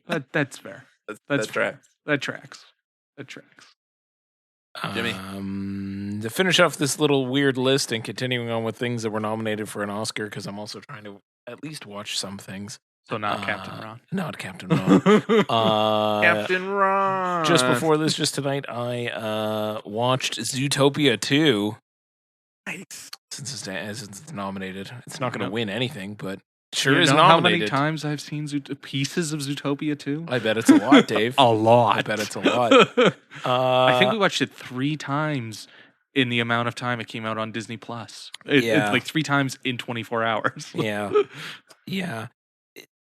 This movie's fine. I don't know that Zootopia needed a sequel in any way, and its themes are pretty much the exact same as the first movie, just kind of rehashed again. But it's fine. It has some good jokes in there occasionally, like Danny Trejo playing a Jesus lizard named Jesus. It's great. No. There's a lot of weird throwaway things. One of the entire things that reference to The Shining. the entire reference to The Shining, including the actual score playing right as they enter the maze. Incredible, no notes. I was like, oh wow, The Shining. And that's when I found out that Smith has never seen The Shining. And I went, we're going to have to correct that. Immediately, That's a yeah. problem. She's like, what is The Shining? I'm like, it's You don't really You don't wanna explain get what sued. The Shining is. Yeah. You don't want to. Well, obviously, you don't want to get sued, but you just kind of experience it. But anyway, like I don't know. This it was just there was stuff That's the happening. shinning. It is the shinning. Yes, that was yes, Dave. You don't want to get sued. Anyway, it's fine. Like I can see why Dave has watched pieces of this movie 180,000 times over the last little bit. I get it. It would be entertaining for kids. Why they use the same Shakira song twice in this movie, I'll never know. Fun fact: written by Ed Sheeran. I saw that. Interesting. Andy Samberg is fine in this. He's Yeah. I doing liked Sandberg in his this. thing. I like Is Sandberg. Thoth in it again? Yes, vaguely, briefly. very man, briefly. Basically, They go any- back. Did they go back to the well for that one? Oh, they go back to the well for anything- everything. Oh, man. anything you remember from the first one that stood out. They It's bring back. it back. Yeah. The one thing that I think was the most egregious is usually they're pretty good on their pun game because, everything's got to have like an animal slant to it. So like, Judy's watching like conspiracy theory things on YouTube, but U is spelled EWE. YouTube. It's great. Except I guess Disney was like, we absolutely cannot have you tarnish our brand of Hulu. And it's just called Hulu Zoo. Yeah, When I'm just like, what the? You couldn't think of any puns? Zulu would have been a better pun than whatever the fuck that is. I'm like, fuck you, Disney. Like, you can't even. Someone in the marketing department had a meltdown over that. Yeah. one. Like, we can't. We just acquired it. That what are they going to think that we hate Hulu? Amazing. Fuck off. Did you like Bob Iger's cameo, I hated Bob Iger's cameo. or that Dwayne Johnson plays the Dick that gets caught in the tuba? Yeah, for like the briefest moment. Like, it's all. There's so many voices in here that you go through the credits and you're like, really? Like, yeah. they don't even have like a speaking line. Like the Dick is just going like, and it's like, oh, that was Dwayne Johnson. I'm like, did you pay him millions That was for like that? when George Like, Clooney would play the dog in South Park. Yeah, like insane. Like the cast list is insane. It was very much like a who's who of voices as they came up. You could rhyme them off as you go through. Macaulay Culkin Yeah, and Brenda Song. well, yeah, they were They both together. were in it. Yeah, They they're were both in it. together. Oh I'm sure they my just both went in it. together. Like they were like, "Hey, Macaulay, you want to be in this?" My wife's here. Can I? Can my wife come? Yeah, sure. We got a part for her too. Or it was actually probably the other way around. They wanted Yeah, Brenda probably the Song. other They were way like, around, but yeah. Macaulay, he's And Kieran he's Culkin's so brother alone. come. Yeah, he just wants to. He's making a comeback. He is. He is. He's making a Credit where comeback. it's due. Yeah. one Zootopia at a time. I like David Strathairn. I think he's a great villain. David Strathairn, I like his voice. He is always a good fella. He's got a good gravitas to him. Except the only thing I can hear him say now is Jesus Christ. It's Jason Bourne. Over and over again. Anytime he opens his mouth, that's all I can hear in my head. So anyway, Zootopia 2 is fine. Kids will love it. It's if you saw Zootopia 1, you can throw on Zootopia 2 on a Saturday afternoon. Please don't overthink it. It's I want to see. I want to see it. I haven't seen it it's yet. fun. I really do. It's It- fun. Needed more Mr. Big. Not Yeah. enough Mr. Big for my Yeah. liking. Mr. Yeah. Big was my favorite part of the first one, and Yeah. he's not in it for. But as nearly Dave long said, this like time. that's Who, kind of who my. plays Mr. Big? I Because don't know all who that's does coming the back, voice. all that's coming he's to the my head. mafia. He's The mafia. Okay. Yeah. All that's coming to my head is that fucking scumbag from Sex and the City, and I just Oh, don't. not that, him. That's not him. No, Mr. No. He's like a little. He's a little mole rat. Little mole rat. Okay, yeah. Little mole rat. So they bring the god. Like, there's another part where they go in and they Yeah. do another As Dave said, vaguely Godfather. as Dave said, bit. if you left even the slightest in Zootopia 1 at a joke, it's back for Zootopia 2. Fantastic. They doubled down on everything. And it made To like its 1.5 billion Eight. dollars. 1.8. yeah, It doesn't deserve that, but it did it anyway. it would have been the highest grossing movie of the year if not for Neja 2. Love it. When I think of Mr. Big, I keep thinking of Yaphet Kota's character from Live and Let Die. He turns into a man, giant yeah, balloon Mr. and Big. crashes into the ceiling. Fuck But yeah. Live and Let Die, there's a movie that ended racism. Woof. that one most It might have- certainly ended. It might have started it again. I think the last time I was on this show, I was in the middle of reading the book. Don't read Live and Let Die. You're gonna. I made the mistake once, Mason, of reading one of the James Bond books, and I went, I can't read any more of these. And apparently, the version that was released in the U.S. The one I read was the original print, and even then, like as horrible as it was, they had Ian Fleming do a rewrite on it in like 1955. Like Yeah. it was Yeah. that bad even back then. Yeah. Sorry. Anyway, I'm sorry. I need to just I just love the little girl being like, but no, I thought we were making cement shoes for Mr. Weaselton. Oh. yeah, Sorry, I love it. Cracks me That up was- every it's a time. good joke. There's good jokes in it. It just anyway, it's fine. Mason. To me, one thing about Danny Trejo. I think the peak Danny Trejo stunt casting is in Muppets Most Wanted when he plays a prisoner in the gulag, and then it's Yeah. revealed halfway through the movie that it's just Danny Trejo playing himself. Yeah. we met Danny Trejo. Oh, really? We Yeah. did. It was amazing. Yeah. It was amazing. Probably hands down like top 3 favorite celebrities I've ever met. Oh, yeah. He seems like he'd Oh. be a blast. Yeah. Yeah, he was wearing his Sunday best that Jean day. shorts, a tank top. I know what you were and, about to say. Jean shorts and a tank top, and these two walked up. I had all the backpacks, and I was putting them down, and so they went up like, "Hey, yeah, we're gonna take a photo." It was at Fan Expo, and I put down the backpacks, and I start walking over, and Danny's already like arms on either side of these Like guys. giving us like hugs. And, Yeah, like, to take the like, photo, yeah. and I'm like, so I start coming in, and he just looks. He goes, "This guy's in it too." And, like, I died. It's amazing. One of the happy, like honestly, like he was so He was happy. thrilled. He was thrilled. He was thrilled to be there. Thrilled to see his fans. Like it was a phenomenal experience. I love when he was on Doug Benson's podcast, and he was talking about how he took his kids to see Big Friendly Giant, and he kept accidentally calling it Big Fucking Giant. Yeah. Oh, that's a great picture. Yeah. Oh, that is awesome. Yeah, Yeah, it's on the wall. It's on It's on the wall Here's- in my basement. Oh, He's got a nice. bigger smile than we do, which is He was wild. very- He was thrilled. I just remember I was not going to go to Fan Expo that year, and I had told Alyssa, Yeah. I was just like, I don't really want to go to Fan Expo this year, but if Danny Trejo's there, maybe I'll go. Just just a random name. I'm like, if Danny Trejo's there, I'll go. And I just remember how excited I was. I like ran over to her. I was like, guess who's coming to Fan Expo? She like, is it Danny Trejo? I'm like, yes. It was his because we had all three of us were like, oh, maybe we're done with Fan Expo. I think it was like the third year in a row or something like that. We were like, you know what? Like, I'm tired. I don't really want to do it. It's a lot of people, yada yada yada.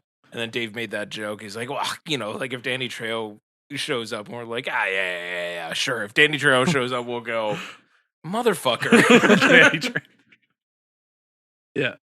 All right, so my worst is a Disney movie as well. Sure. It is 2002's The Country Bears. Oh, Oof. no. Oof. I you saw just that you watching I movies saw that that you sunk the logged ship? this. I was like, what the Okay. fuck, man? So I get in the Tony, why did you watch this look right now? So I watched it because I can't even hide behind my kid on this one. We Hate Movies covered it for their listener request month, so I wanted to do my homework and watch the movie before listening to the episode. Every moment of this movie was misery. It was so the stars of the movie, the titular Country Bears, are just a bunch of actors in these big, heavy animatronic suits where their facial movements and their facial expressions and movements are so limited. Their eyes are dead. Yeah. Like it was just to have those be the stars of your movie was just equal parts creepy and boring. This movie does something that it suffers from a trope that I really hate in a lot of music centric pictures, where the popularity of a band or artist just does not match their appeal at all. And so people talk about the Country Bears in this movie like they're the Beatles. Like it's like they've got a Saturday morning cartoon, endless merch. At one point, a bunch of recording artists are being interviewed about how like the Country Bears influenced them. Like Willie Nelson shows up Oh, and he's like, "Those man. guys taught me everything I knew." Oh my And- god. And then you actually see the Country Bears perform, and they're just these big No. fat bear suits on stage that can't move with dead eyes, and like people in the crowd are going ape shit. And they sound like bad my traveling God. Wilburys, and I'm like, I can't believe anyone even listened to this, let alone this became like the biggest band in the world. And what further muddied it is the loose plot is the band breaks up at the start of the movie, and the whole remainder of it is just trying to get them back together for one last show. And these bears, when you catch up with each member of this band, they're all broke and working like embarrassing dead end jobs. One of them is just full on homeless, and I'm like, you guys broke up less than 10 years ago. Like, how are you all just degenerates now? Like, did you have no royalties? Like, no one tried to cash in on their name, like, on their fame just once? And like if MC Hammer figured out how to keep the lights on, the Country Bears can. Oh my god. So it made no sense for a band that was bigger than the Beatles. And so yeah, that was like the movie was just horrendous. Apparently I don't know if this is true or not, but apparently this movie performed so poorly that it almost scared Disney out of making Pirates of the Caribbean, which I sounds think was right. in production at the That time, sounds because right. they're like, Yeah. well, no one, it was the boneheaded like studios getting the wrong point. Where they're like, well, no one wants to see stuff about our attractions, I guess. It's like, no one wants to see bad movies. Yeah. Pirates of the Caribbean, Curse of the Black Pearl, at least, is a great movie. So, yeah. So if it's any consolation, the We Hate Movies episode was really funny. So I guess it was sort of worth it. But yeah, that one was that was bar none like the worst thing I Wild. watched in the last few weeks. Absolutely. Sounds wild. painful. Love it. Tony. So I just got to correct myself on the last one. Zoe did not write Miss 45 with Abel. They did Bad Lieutenant. So they did okay. Miss 45 first and then Bad Lieutenant after. Bad Lieutenant, definitely not as good as Miss 45. So watch Miss 45. You're not getting the 4K Kino? No, I'm not, Dave. I watched it and I was like, you know what, man? I don't know what the hell Baloo is. I'll just prefer the You don't sequel want- with Nicolas Cage. You don't want Harvey Keitel's dick Nope. in 4K? Most certainly do not. I think he does. I think he shows his dick in the piano too, and I have that on 4K. I'm pretty sure he shows his dick in Holy Kate Winslet. Well, so he Holy- just shows his dick in random movies. Harvey It Keitel was really shows weird up. when he showed it in Little Fuckers. Harvey Keitel shows up. All right, when's my dick scene? Oh my Yeah. god. He's gonna hang brain. Him and Kevin Bacon just competing against each other to show how many times Just- they can show Oh, their that dong. was- Just having I a watched- sword I fight? watched Wild Things for the first time a few years ago. Just That like scene- just that an Kevin arm, Bacon man. shower scene hits you like a sack of bricks. Like it's not even like it's just Matt Dillon's just talking to him, and he just turns around. And you're like, whoa! How did you only see Wild Things recently? I don't know, man. Man. Oh man. Better late than never, I guess. Absolutely. Again, speaking of 4K arrows that we own. I Absolutely. saw it on Tony's shelf when There it you came go.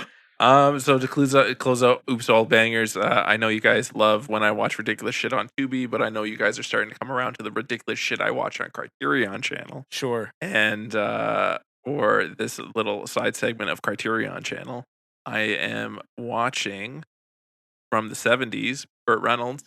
It is called Cooper. Wild. Wild Wild, indeed. yeah. It was done around the Smokey and the Bandit days because Yeah. Sally Field's in it. Oh, nice. Adam West is in it. Nice. Carrie Bradshaw. Sure. And a whole other convocate of like 70s actors that you'll probably recognize. Be like, that guy, that guy, that guy. Terry Bradshaw was a football player. I understand, Dave. That's why I name dropped Terry Bradshaw, and then I said the other people Okay. of 70s actors. Terry Bradshaw was actually in a lot of movies in the 70s. If you look up his letterbox. And 2005's failure to launch. There you Oh, go. This yeah. guy, hell yeah. There you go. This movie has the simplest of premise. Yeah.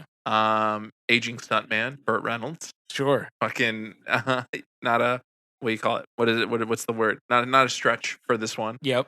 New kid on the block, starts to show him up, and then he was just like, you know what, man, I need to do one last stunt. 2006. Wow, The second I Dave. said 2005, You I'm like, I think I was a year off. Fucking pedantic piece of shit. Yeah, Dave, this isn't your Twitter. Knock it off. Jesus. He's still butthurt about it, so now he's got to be absolutely correct about everything. Honestly, this movie is just a ball of fun. Burt Reynolds is just hamming it up being Burt Sure. Reynolds. There's like a fucking scene where he's just in like tidy whities, and they're just like, you just get all man Burt Hell Reynolds. yeah. And If you pay for Burt Reynolds, you're getting you're Burt getting, Reynolds. you're He's getting getting all full Burt Reynolds, and he's just shooting The out full Burt. he's shooting out quips. He's charismatic Sure. as fuck. It was just a bunch of fun. I've never heard of this movie prior to seeing it on Criterion Channel, and I was like, you know what? I love 70s Burt. Let's fucking, and it had decent reviews on Letterboxd, so I gave it a whirl. Watched it at like midnight, and it was a blast. Love it. If you do have Criterion Channel, or if you're mooching off your brother like these guys are, it is on until the end of March. It is leaving as Oh. of March 31st. It was a All part right. of their collection, Stunt. Cool. I'm really loving this streaming service. I love the collections that they bring out. Nice. Is the big hit still on there? The big hit is on there, and I feel like we were talking about flipper disc. I have my faded ass DVD flipper disc of Big Hell Hit, yeah. and it's finally hit the Criterion Channel. So you know that there are cinephiles out there that respect Big Hit, and I respect. I'm definitely Nice. just to say I want the Big Hit Nice. channel, Not your flipper disc? not my flipper. What's the point of having it then? I know, but Waiting for the 4K. Exactly. And if you remember, in the summer, I'm pretty sure I talked about my flipper, pulling out my flipper disc, Yes. blowing the Yes, smoke off, or Yeah. the dust off, and Yeah. watching it. Love it. Yeah, man. Dave. Well, I'm going to preface this by saying that I didn't pay for it, so I'm very happy about that. But we mentioned it last time, and Tony was going to see it, but I ended up seeing it. I'm talking about Scream 7, Oh. which most certainly belongs in worst. I had a last minute crisis of fate, and Can't Yeah. do it. couldn't do it. Can't Couldn't do it. Couldn't bring myself to do it. I was actually supposed to see Scream 7 last weekend, and then when Tony's like, "Okay, we're doing The Bride for this episode," I'm like, "Okay." I called my cousin. I'm like, "Can we see The Bride instead?" Yeah. I heard Scream 7's a real bag of crap, and I've got movie homework to do. Oh, Yeah. it is a bag of shit. It's a big old bag of shit. Yeah. It is not worth the time, the effort, anything that was put into it. It is so bad. So unbelievably bad. Just, it doesn't have any, there's no soul. Yeah. And literally the beginning of the movie is this scene that I guess kind of ties into the rest of the movie. It's in the trailer where their couple goes to an Airbnb and they get killed.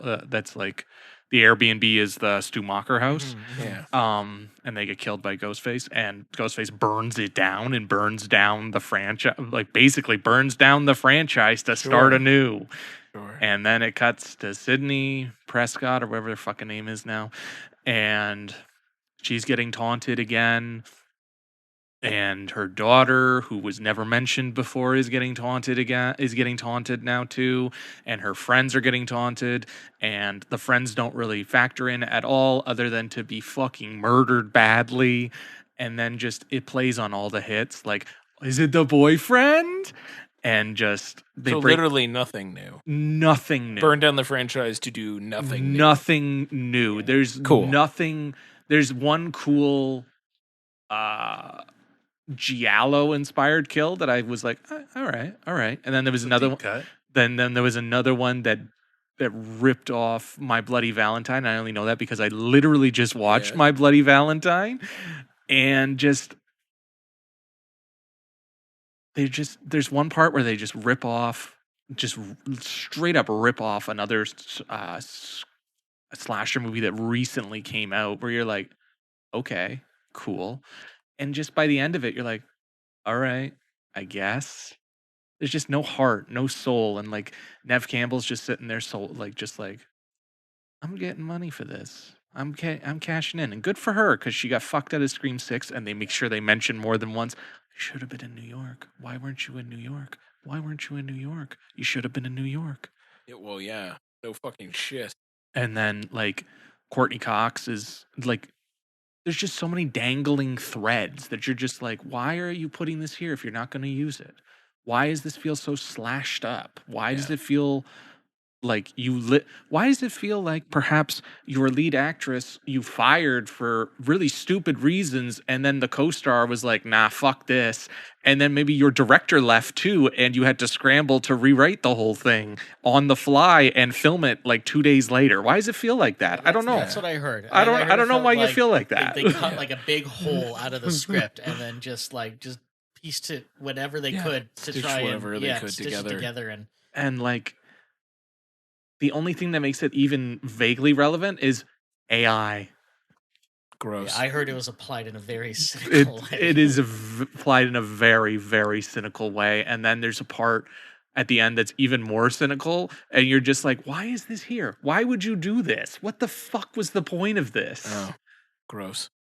I won't take credit for this because I think Dan Merle said it in his review, but he's like, this movie felt like the sort of movie that the first Scream was made to be a response to. Yeah, Yeah. it most certainly does. And you're just like, this is so bad. What the fuck? And I'm not going to spoil it. But if you guys want to dig deep, the person who is Ghostface has been talking and has been saying that they didn't get enough to do in the movie. Hilarious. And they had to come up with like some of their character motivations by themselves. And you're like, Gross. yep, that makes sense because you're barely in the fucking movie. What a mess. It's such a mess. And it's violent as shit, obviously, but it's just such a mess and just so bad. And you're just like, what the fuck? Yeah. Why did we bother?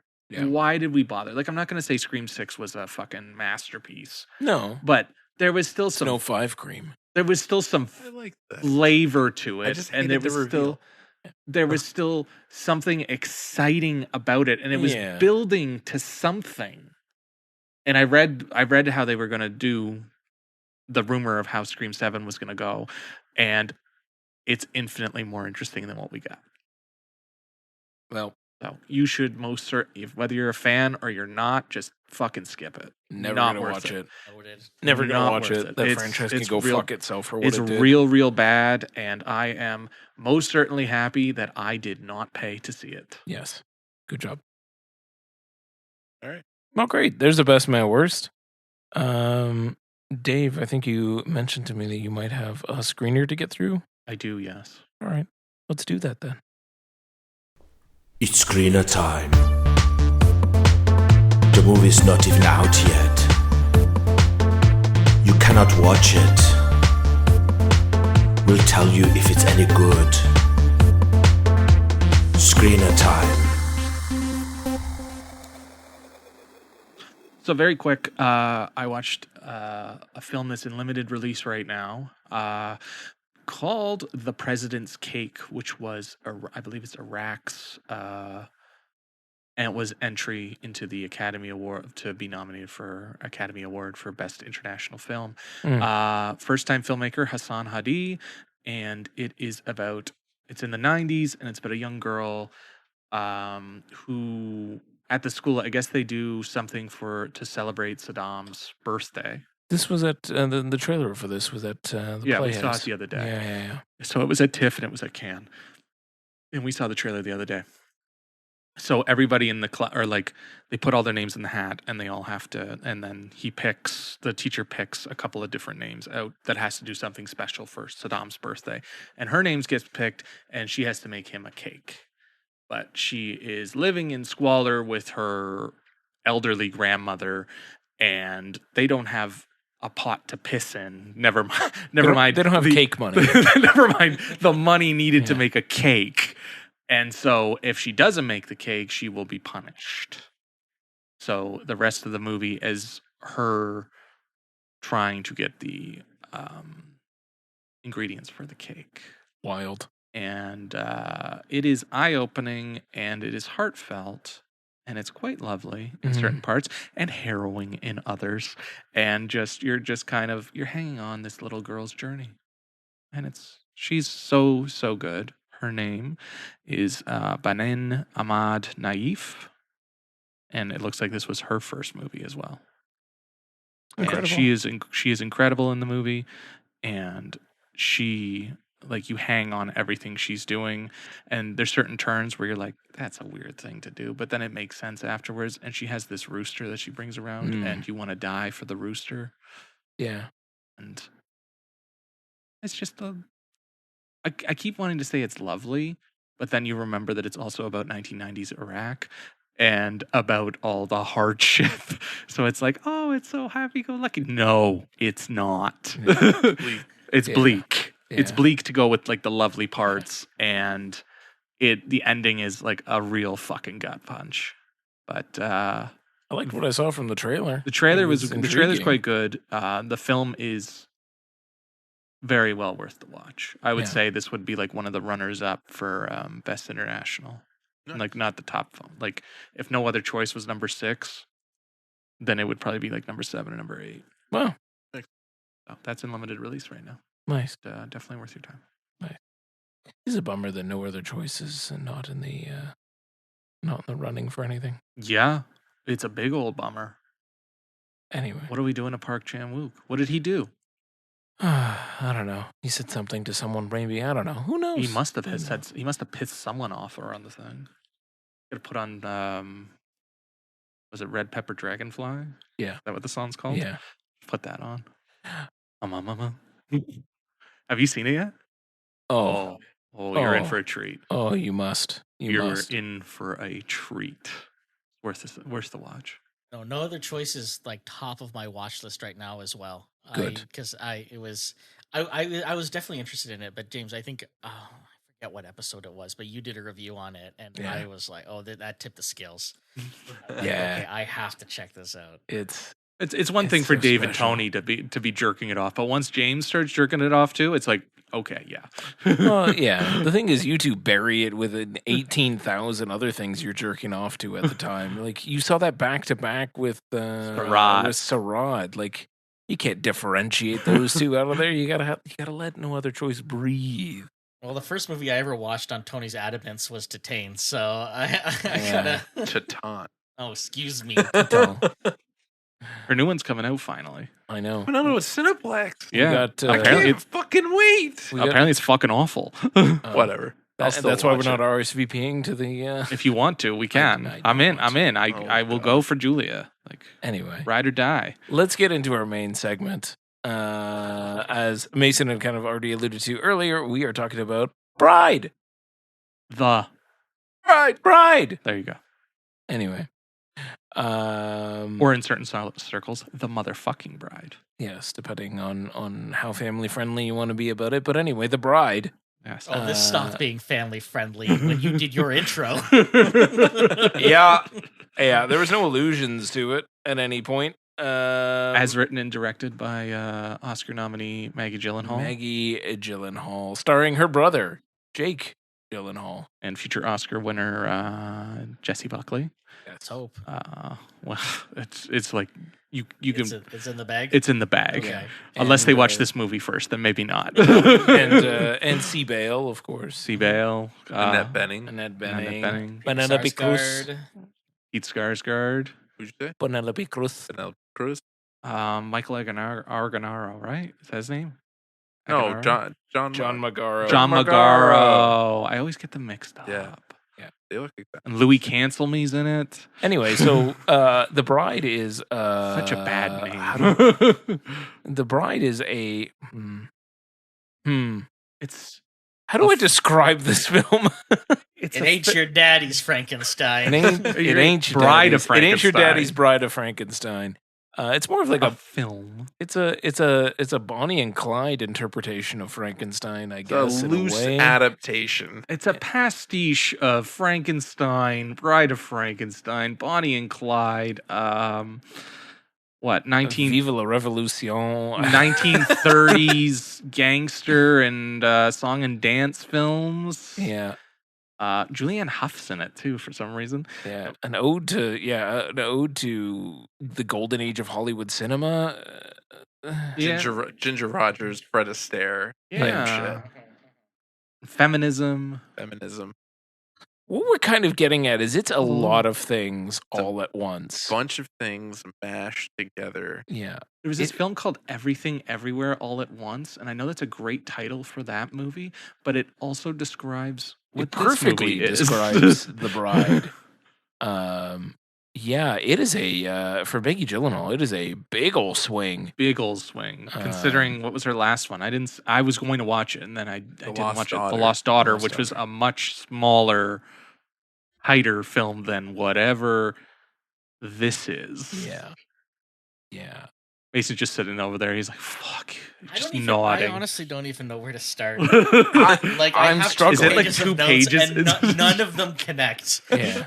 Which I guess is apropos. It's for this. That's perfect for completely- this film. Yeah, it's Perfect. completely accurate. Pick one of them. Yeah, Give me pick- one pick of them. something. Okay, fine. The bending of the rules of reality in this movie really threw me for a loop. I'm thinking of like the ballroom scene or the drive-in Sure, scene yeah. where like at first it's like you think it's going to be an artistic choice where like a full dance number breaks out in the middle of this party, or everyone's watching a movie at a drive-in and all of a sudden the two main characters are up on the screen. You think it's like, oh, this is some kind of like creative interpretation, kind of parallel of art imitating life. I don't know. And I really don't know. But it's real. Like, it just felt like it was all played real. Like, this ballroom scene is happening. Everyone's doing this choreographed dance, and everyone is doing it, like, against their will. And the police all show up, and they're all like, what is happening? And so I didn't really understand, like, what the movie was trying to do. Was it And Mary Christian Bale's Shelley? eating glass. Yeah, was like Mary Shelley, like, possessing everybody? Was she, like, taking people in real life and putting them up on the screen? Like, I almost got a nosebleed, like, trying to track, like, exactly what, like, why the movie tried to blur the line the way that it did. Yeah, so the drive-in one actually I think I can made more sense to me only because it kept cutting back to Penelope Cruz at the time and she kept looking up on the screen. Like, it very much felt like she was realizing that like how movie-esque their relationship was, while like it was very centered on her, not Which would so much pl- that which was would play bleeding with- into reality. It was more of her Which would play with what happens after. vision. Yeah, it was playing with like Penelope Cruz's interpretation of what she's seeing. But yes, I cannot fault you for that dance scene. Yeah. That is It just sort of inexplicable. happens. It just happens. I have to tell you guys though, these two know part of my story. But I went and saw this last night, and I booked a regular screening of this film. I bought my ticket. I picked my seat. I was like, perfect, no problem. 9:30 on a Wednesday sounds fine. Cineclub's going to cover that one for me. Thank you very much. Good investment. And I walked into the theater and I opened up my ticket on my app, and it's like it had a big yellow bar across the top. It was like theater changed, and I was like, "What?" So I walk over and she's like, "Oh yeah, okay, you're in auditorium 4. Why does it say that?" I'm like, "I don't know." She's like, "I've never seen that before." Anyway, auditorium 4 is 40X, so is that okay? And I was like, well, like, I guess. Like, I mean, what's my option here? I'm not paying anything extra for it. You guys just moved me into 4DX. And she's like, yeah, I mean, there's a screening at 10. I'm like, I'm here now. Like, fuck it. I'm just going to go see this movie. I'm like, is my seat correct? And she's like, oh, let me check. Yeah, your seat's correct. They put me dead center in the 4DX theater. And I was like, oh, I don't know. Maybe they just picked it because they had nothing else in 4DX. And it was just going to be a smaller theater because not everyone was seeing The Bride on a Wednesday at 9:30.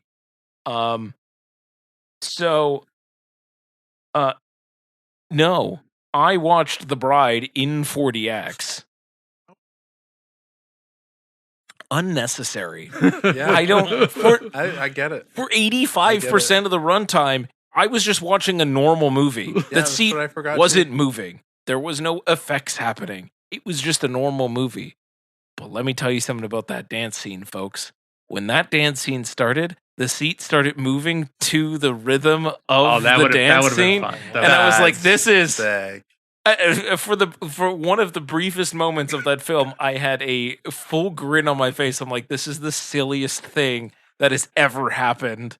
I love that. understand. It was just so weird. Like the slow motion moment at the beginning where Ida falls down the stairs. Your seat is moving in slow motion to it happening, and you're just like, why?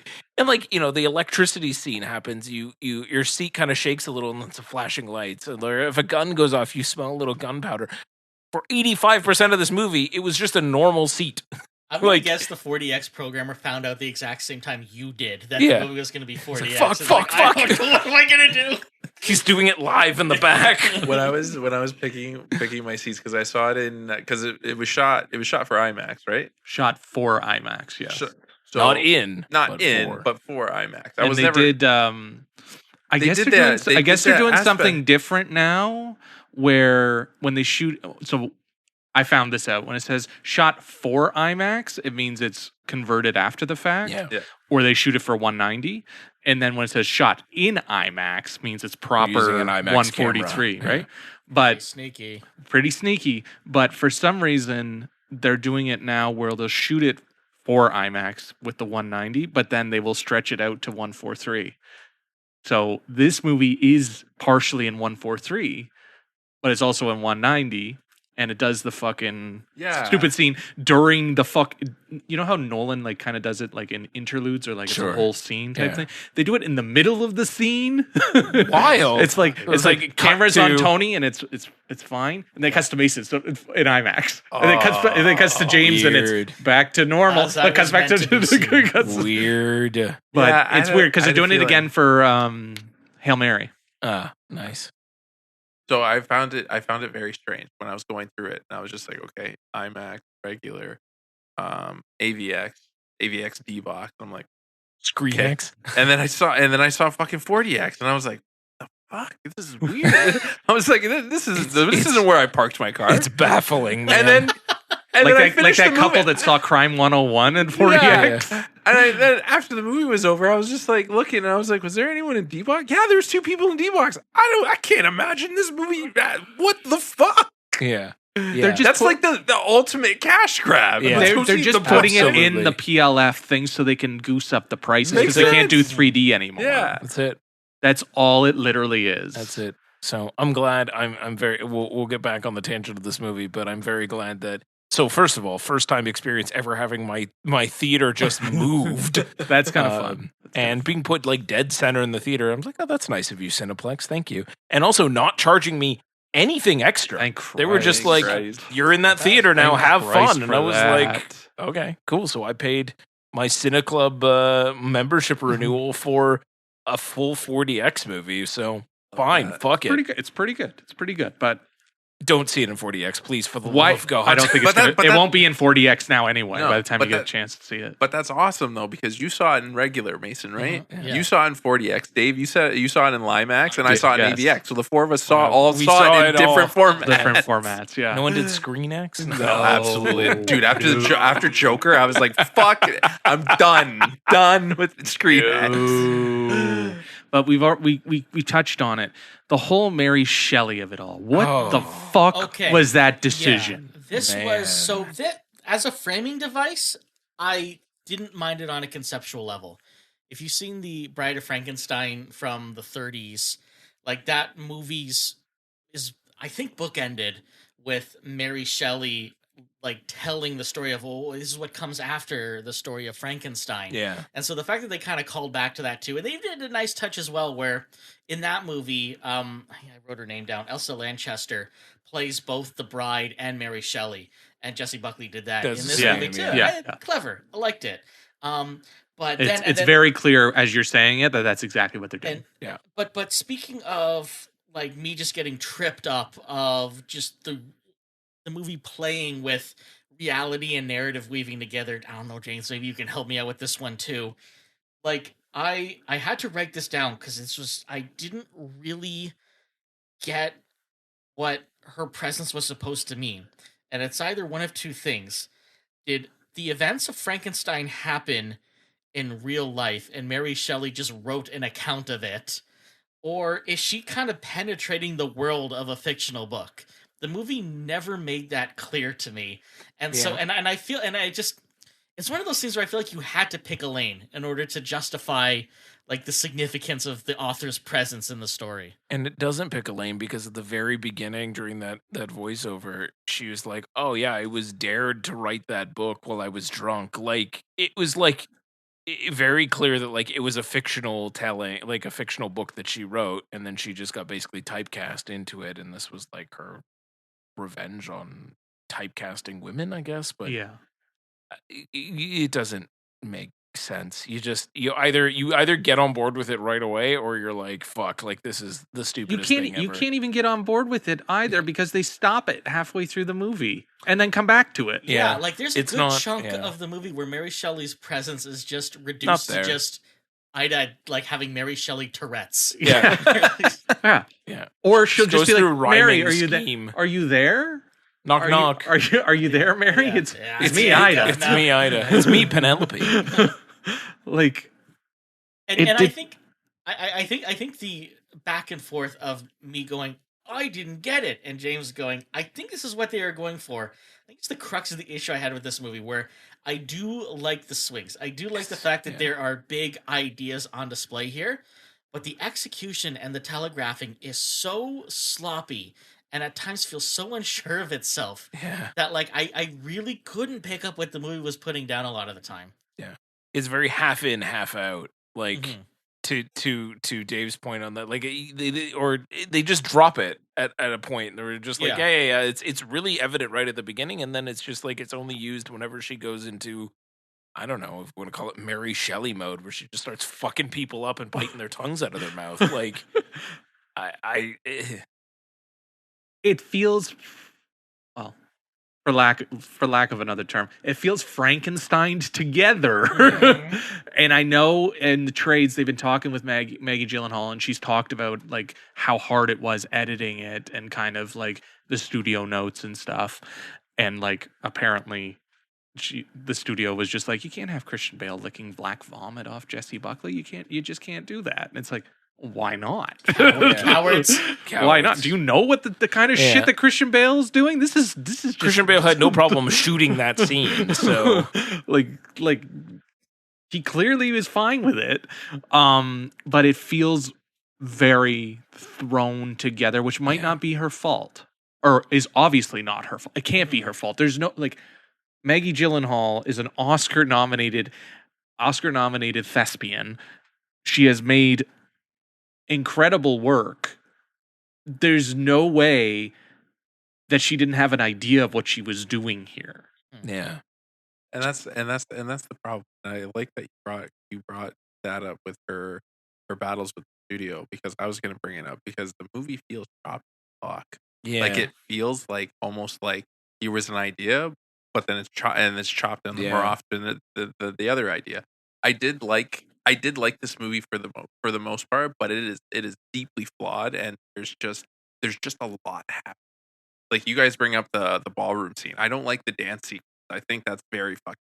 But as soon as she goes into Mary Shelley mode and she starts like picking out the guys and like literally like pointing them out and saying, "Oh, you remember what you did? Oh, you did this," and just literally like having What that. are you sorry for? What are you sorry for? That wasn't that even is a- Mary Shelley mode because she was not speaking in that ridiculous British accent. But she was so- she was literally just going off, right? And Yeah. the women were starting, and then you see the women and they start to pick up on it and stuff, right? And then shit hits the fan, and then all of a sudden, Christian Bale just like Hulkamania's the chandelier down. Yeah, Like that Phantom was of the Opera's the chandelier to the ground. that and was leaves. fucking awesome. The only thing that pissed me off about that scene was, again, really digging how far back they reached for the reference. We're putting on the Ritz, Sure. famously Young Frankenstein with Gene Wilder and Peter Boyle doing the dance sequence, and it's like, I get it, I like it. And then it was just a hat on a hat when Christian Bale at the end just yells, "Putting on the Ritz!" And I'm like, come on. Yeah. Yeah. And there's moments like that, right? Where it's like there's moments where you're just like, yeah, this is fucking awesome, and then you're like, This no. to the point where you're saying it's not Maggie Gyllenhaal's fault. I think it's a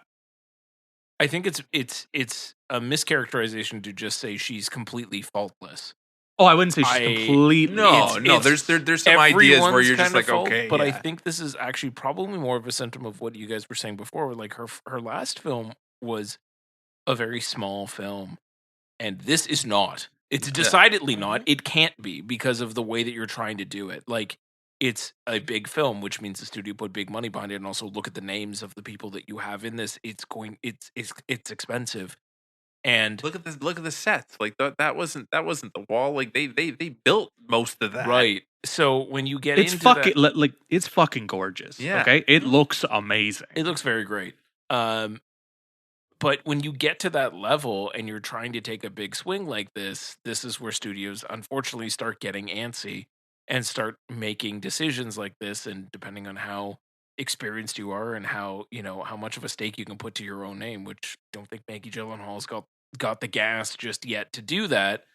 Like then you get something like this, where it's just something that's clearly been cut to shit and tried to restitch back together into something that was palatable. But I would bet that whatever Maggie had as a vision before was probably a much better product to this. It was just too big of a risk for it to make any money back. That's fair. Yeah. Well, and Likely. it's not making money back. And it's not making money back because this is But it's they the had to know it. double-edged sword, They had to know right? this was Like, a fucking it's- swing to start with. Like everybody who's Yeah, describing this 100%. movie and has actually seen this movie is all like swing. It's a huge swing. It's the fucking like it's almost Megalopolis levels of a swing. Like Yeah. it's a huge swing. She just isn't self-financing it and being like, "Fuck you all, I'm Francis Ford Coppola." Like Our boy Shaq, he wrote on Letterboxd that apparently his buddy he said something about Megalopolis and his Yeah. buddy called it Maggie-lopolis. yeah, it's Shaquille O'Neal said that? No, our buddy, no, No. we have I we have know a friend Shaq. Shaq. I know. Shaquille O'Neal. Yeah, we know It was we know staring- Mr. It O'Neal. was staring at me right in the face. Well I'm done, sorry. well done, Yeah. well done. But and then no, I'll let you go Oh, no, I was first. going to say, I wonder, just in the spirit of studio notes, I wonder how much of the social movement aspect of that ended up getting cut up by the studio, because I really do think there was a core feminist idea there. Yeah. And it felt like This is actually what I was going to start talking about. So I'm glad you're on. You're on this. And it felt like the studio kind of. I'm going to blame the studio here, even though I wasn't in the room, but it felt weren't? like they lost. No, sorry, I was not responsible for the bride turning out the way that it did. But it felt like the studio kind of lost confidence in it. And listen, I'm not gonna, as a straight white man sitting here, I'm not gonna tell you what a female driven social movement should look like. But what I know is not gonna land is how the movie just took the most rudimentary imagery and shorthand and just spoon fed it to us like babies. Like, Yeah. okay, now we're gonna have these women with black Jessie Buckley lipstick running down the street rioting like it's the third act of The Joker. and we're gonna have the titular character writhing in an angry fit, yelling, "Me too, me too!" Like you get it yet? Like, and it felt like whatever the movie was trying to do in terms of making a point, the studio was like, I don't know. I'm just gonna let's just go ahead and just shuffle that burden on to the audience so that they can just try and make the point for us, and we don't have to do any of the hard work here. And it's just kind of there too, just like in the middle, where and then they just they're just like, It was too. let's go to something else, like- and we're gonna just completely forget that these people are on the run as a Bonnie and Clyde, and no one's gonna notice them. Not And the only not post-credits, subtle. which And the stunk of post credit, reshoots. what the fuck was that? Yeah. Not only not subtle, but also, buried in the background of this movie. It's just like, but it comes all the way back to this movie's trying to do way too many things. Like, if you wanted to take on a feminist justice movement in the middle of your movie, you can do that, but you have to give it some time. Like, you can't just throw it in there and be like, fucking figure it out. And it's like, but then, because it just undermines the entire message. Like, why the fuck are we doing this? Even when they show up at the end, they go back to the fucking, the doctor's house, and the fucking maid has got it on, and you're just like, who is who not gives on a board. shit anymore? Like, we're so far beyond that at this point. Like, they went to fucking Niagara Falls and back. Like, Yeah. Yeah, and that was not a character who was on board with anything that was going on in this movie. And then all of a sudden, she answers the door and she's like, on it. I'm one of the gals. Yeah. I hated the post credit thing, or the mid credit thing. I just like, why the fuck is this even here? No, it really felt like they were spoon feeding us like the equivalent of like the Leo and Once Upon a Time in Hollywood, like pointing at me like, oh, I recognize that feminist imagery. I recognize that social movement, and it's like, wow. yeah. It feels like they got away from whatever the point of the movie was supposed to be. Yeah. And all these random side characters are just kind of there. Yeah. Like when they bring the mob boss back, and he's just like, you gotta go kill her type thing. Like, I thought you killed her. No, go do it Also- again. Why'd you even do this? Just so you can get who's our boy? John Monegro. John Magaro. Magaro. Just from point A to point B, just because he's just there. Also, a bold choice to create an Italian mobster named Lupino and make him be played by a severely Eastern European man. I was like, I don't understand. Where the fuck are you from, dude? Like, Mr. Lupino. And he's talking like he's from fucking Czech. Like, Eastern Europe. Fuck, man. Like, No, we're from Sicily. It's okay. But like, I was on board. Some of the side characters were a little ridiculous, but I was on board with Pete Sarsgaard until you got to his motivation. It's just like a fucking course, man. yeah. And like Penelope Cruz too. I thought they completely wasted Penelope Cruz. Penelope Cruz does not have enough to do, and some of her and some of the arcs that she gets, they're not earned. They're shoehorned in there. Well, that's going again with what he was saying about feminism and just being like, of course she's just a secretary. Of course we're not going to believe her. Of course we're not going to let her talk and do the interview. And Like- then you all of it to lead to that moment at the end. She's like, I'm the detective. Yeah, And they're like, What? okay. so cartoonish too. Like, it's like there's good fucking moments in this movie, but there's also other moments that completely fucking ruin it. yeah. Also, again, with your like Penelope Cruz is a great actress, Oscar-winning actress, but she doesn't make sense in this movie. Why No. the fuck is she? Penelope She's the Cruz. secretary. Hello, it's Penelope Cruz. Like, that doesn't make any fucking sense. And they can't. And obviously, they had a problem with the violence because that's cut to bits. I was Cut gonna to comment on that. The ribbons. action was filmed so annoyingly. Yeah.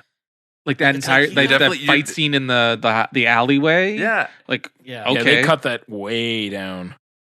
but that's and what I mean, you have these- fucking Yeah, Louis that was- Cancel Me doing whatever the fuck he's doing in the middle of the field. Apparently, that was supposed to be John Mulaney. Hilarious. Which fucking- okay. fucking Frankenstein's a crack shot with the 6-shooter. Yeah. Give me a fucking break. Yeah. Also, this Swiss creation has the most ridiculous South London accent I've ever heard. insane. Okay, Christian Bale. it's 100 Christian years Bale is a can do long it. time. It's a long Yeah. time, and he probably went to London. He probably did things. He's been Sure. lonely, James. He's been watching a lot of movies. So lonely. Been watching a He lot needs of that movies. carnal pleasure, Dave. That the whole thing starting with that, you're like, Yeah. what the fuck? Fuck is this? And I never wanted to see Annette Bening stare down the barrel of a lens and basically say carnal pleasure to me. It awoken something. I'm still sorting it out. And you saw it in 40X too. Why? so- The seat moved. I added you, didn't she? Oh God, I admire the shit out of this movie. I admire the tenacity. I admire the swing. I just wish we got something a little bit better. And also the thing that I want to point out, it's too fucking long. Yeah. At one point, I was just like, "Why are we still going? Like, Why are we what is still in Niagara Like Falls? isn't it like a $140? It's not even No, that. no, it's not. It's 2 hours. I It's thought it was it's two- like no, it's 206. 206. I thought it was a $140. That movie needed to be about 20 minutes. That movie shorter. needed to be a $140. Literally. But like, if there's a director's cut that exists, I would love to see it. You're because not I going would- to see it I for know like I'm not. another decade. That's at fine. least. That's totally fine. I'll wait as long as I have to. But I If would Paramount love lets them do Let's, it. let's Yeah, do, literally. Let's do release the Gyllenhaal. Yeah, cut protest going. absolutely. We'll go outside Cut. the Paramount offices with But- black lipstick on. Yeah. And we'll sit there Wait, and Mason, the don't snare, fucking get the tempt me, snare. buddy. see how long snare. it takes for us to get Oh tased. Jesus! But the reason why I want to see the director's cut is I want to see what her vision was. I Yeah. want to see what Mhm. she had planned and Yeah. what her in her mind what she wanted to deliver. Yeah. I'm okay just reading the script.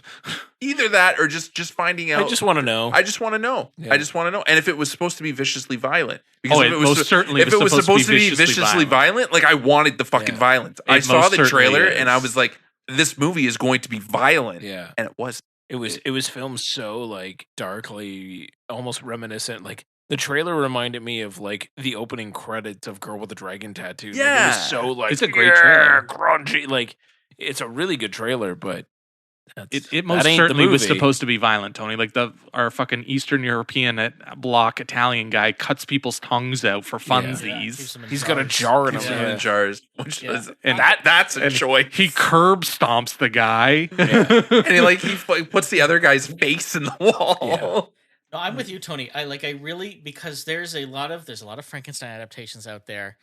There are not a lot of movies that concern themselves with continuing the story, particularly the monster story. Like even those Hammer films were like, see what the Doctor's up to after this, and No, I don't care about the it doctor. really- I like the yeah, monster. Same, and like no one has really gone back to that well again and again with earnestness since the Universal movies in the 30s and 40s, and so like I was excited by the idea of this film, by the promise of it. Like even though the opening monologue was a little edgelordy for my taste, like That's a it- good it way promised- to describe it. It promised. It promised a movie that I was excited to see. It promised a continuation that I genuinely wanted, and yeah, it got chopped up and Yeah. mixed and matched and fucked around along the way, and I was disappointed. Yeah, Yeah. and it's what's upsetting too is that like there is going to be no cry for a director's cut for this because this movie ate shit. Yeah. I think the numbers are now closer to 14-15 million. After the first opening weekend box office, it made $7 million. Yeah. I went Saturday evening with my cousin on opening weekend, and outside of us, there were 4 other people in the theater. Yeah. Which was unbelievable. I went opening night. I think it was like 10 people in the theater. It Yeah. was disappointing. Truly. I went on a Tuesday, and there was about 8 to 10. Yeah. Very empty, and the IMAX theaters, or not the IMAX, the ADX theater, is pretty huge. pretty It's huge. huge, Yeah. man. Yeah. But it was Huge. Yeah, there was 5 of us in the 40X theater. I think we were That's a all lot we were for all 40X. One of you I was there think we by were accident. well, no, I think we were all shoved into that Oh, one. okay. No, there was Yeah. definitely a couple who There's bought probably a that couple of seat. people. I might have been the only chuckle fuck in the regular theater, and that's why they just moved me. Like, fuck it, put it in there, and we'll put something else. Like this guy's just Cine not Club run it. membership can't offset our operating costs. Yeah, for the next 2 hours. yeah. Fuck it. He just doesn't put get him a in there. private screening. Fuck this guy. He didn't even pay for it. Remember when we got a private screening of Ghostbusters? Yeah, one that was day? amazing. That was a great day. That was Which- a great which day. one? Afterlife? Afterlife. Oh, Yeah, It we was watched- because it was during COVID, Ish, so ish. So nobody when it was like nobody was really going, and we went, and nobody else was there. Yeah, So- we had the IMAX theater to ourselves. It was incredible. That's amazing. The It- only private screening I've ever had was Radio with Cuba Gooding Oh Jr. my That's God. amazing. It was just me and my Oh dad. my God. And so I only had one person to turn to the whole time and go, ooh. Why is this here? We Why saw is he Mission doing Impossible 2 by ourselves, and then there was like one guy there. that? And There's then always one other guy though. I think I was the only one at the beach bomb. Oh, man. That's incredible. Anyway, I think it's pretty succinct what our thoughts are on The Bride and where we land. We're not even going to talk about the Monster Mash. Actually, you know what? Fuck. Shit-eating grin, like literally like Joker ass. Smash cut to black. Play the Monster Mash. Chef's kiss. That was an Cinema. inspired That is what choice. cinema is made That was an for. inspired choice. Yeah. That was like Melissa was already, because I saw it with Mel. You guys want to hear hear an opinion? You should hear what Mel thinks of the Bride. Like Hear when- a feminist opinion Yeah. on this feminist movie? Yeah, I would Oh, love to hear it, man. Tony. She got a little scared at the beginning when like it went black and white, and it was like the Mary Shelley talk. She's like, "Is this movie all in black and white?" That was Oh no, not black and What? white. But she was already like halfway down the aisle. Like, Yeah. but when Monster Mash came on, and here I'm fucking chuckling like a hyena. Yeah. And she's like, "Don't fucking go." Yeah. It was. Did you stay long enough to see the mid credits? With what's his face getting? Yeah. yeah, Getting his comeuppance. yeah. I saw that, which is also a capitalist choice. Don't think we needed it. Yeah. I think he said it. Anyway, what a brilliant choice. That's what cinema. That's the Maggie Gyllenhaal we know. That's Uh, why we go yeah. see movies. Yeah. We go see movies to sit through 2 hours of nonsense Just to to get listen the to the Monster Monster Mash. To the Monster Mash. I definitely came on and I was like, "This is amazing. I'm done." And I just left. Like I can't do this. But that speaks to the rest of the movie too. Like, Yeah. what the fuck? What's Yeah. your tone? No one the knows. Monster Mash? No one knows. What the fuck? I would, you know what, Dave? I'd be perfectly fine if every movie ended with the monster. That's fair. Yeah. You know what? That's fair. I take it back. Okay. Yeah, they did that thing on Instagram for a while where it was like ending with Linkin Park's "What I've Done." Oh yeah. But I think there's It's there's Transformers, something yeah. now No, for no, the I'll Monster take it, Mash. I'll take it, and then the more inappropriate, Yeah. the better. The Yeah. end of Finding Neverland, where Kate Winslet's dead and Johnny Depp's like coddling little Freddie Highmore on the bench. I was walking in the lab late one night.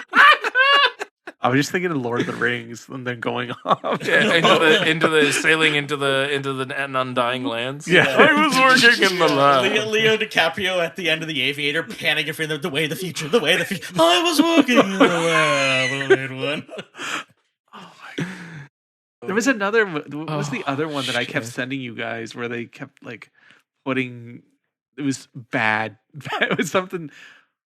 God, what the hell was it? I don't remember what it was, but they put it over every scene. And it just Schindler's got- List could end with the monster. No, it was Born to Run. Wasn't Oh yeah, it? Born Oh, it was to Born to Run. Run. Yeah. Born to Run. It's the end of Titanic. Born Yeah. to Run comes on. It's great. It's great. But yeah, I think I like Monster Mash more than Born to Run. Oh God. Anyway, now I think we're done talking about this movie. So to wrap up, I guess it's the Oscars this weekend. So we're saying don't watch The Bride. Oh yeah, I think that's pretty fucking Yeah. clear. I mean, I'm on the fence. Like, give it a shot. I think there's enough interesting ideas for you to go form your own opinion. But At home. At home, At Yeah. home. I mean, I This is think an that's going at-home to be movie. an inevitability Yeah. soon Yeah. enough. Like this Yeah. one's probably losing screen. see it on VOD By the next hundreds, week. yeah. Yeah. Yeah. At I agree. home. At home. At home. You don't need to Yeah. see it. Yeah, no.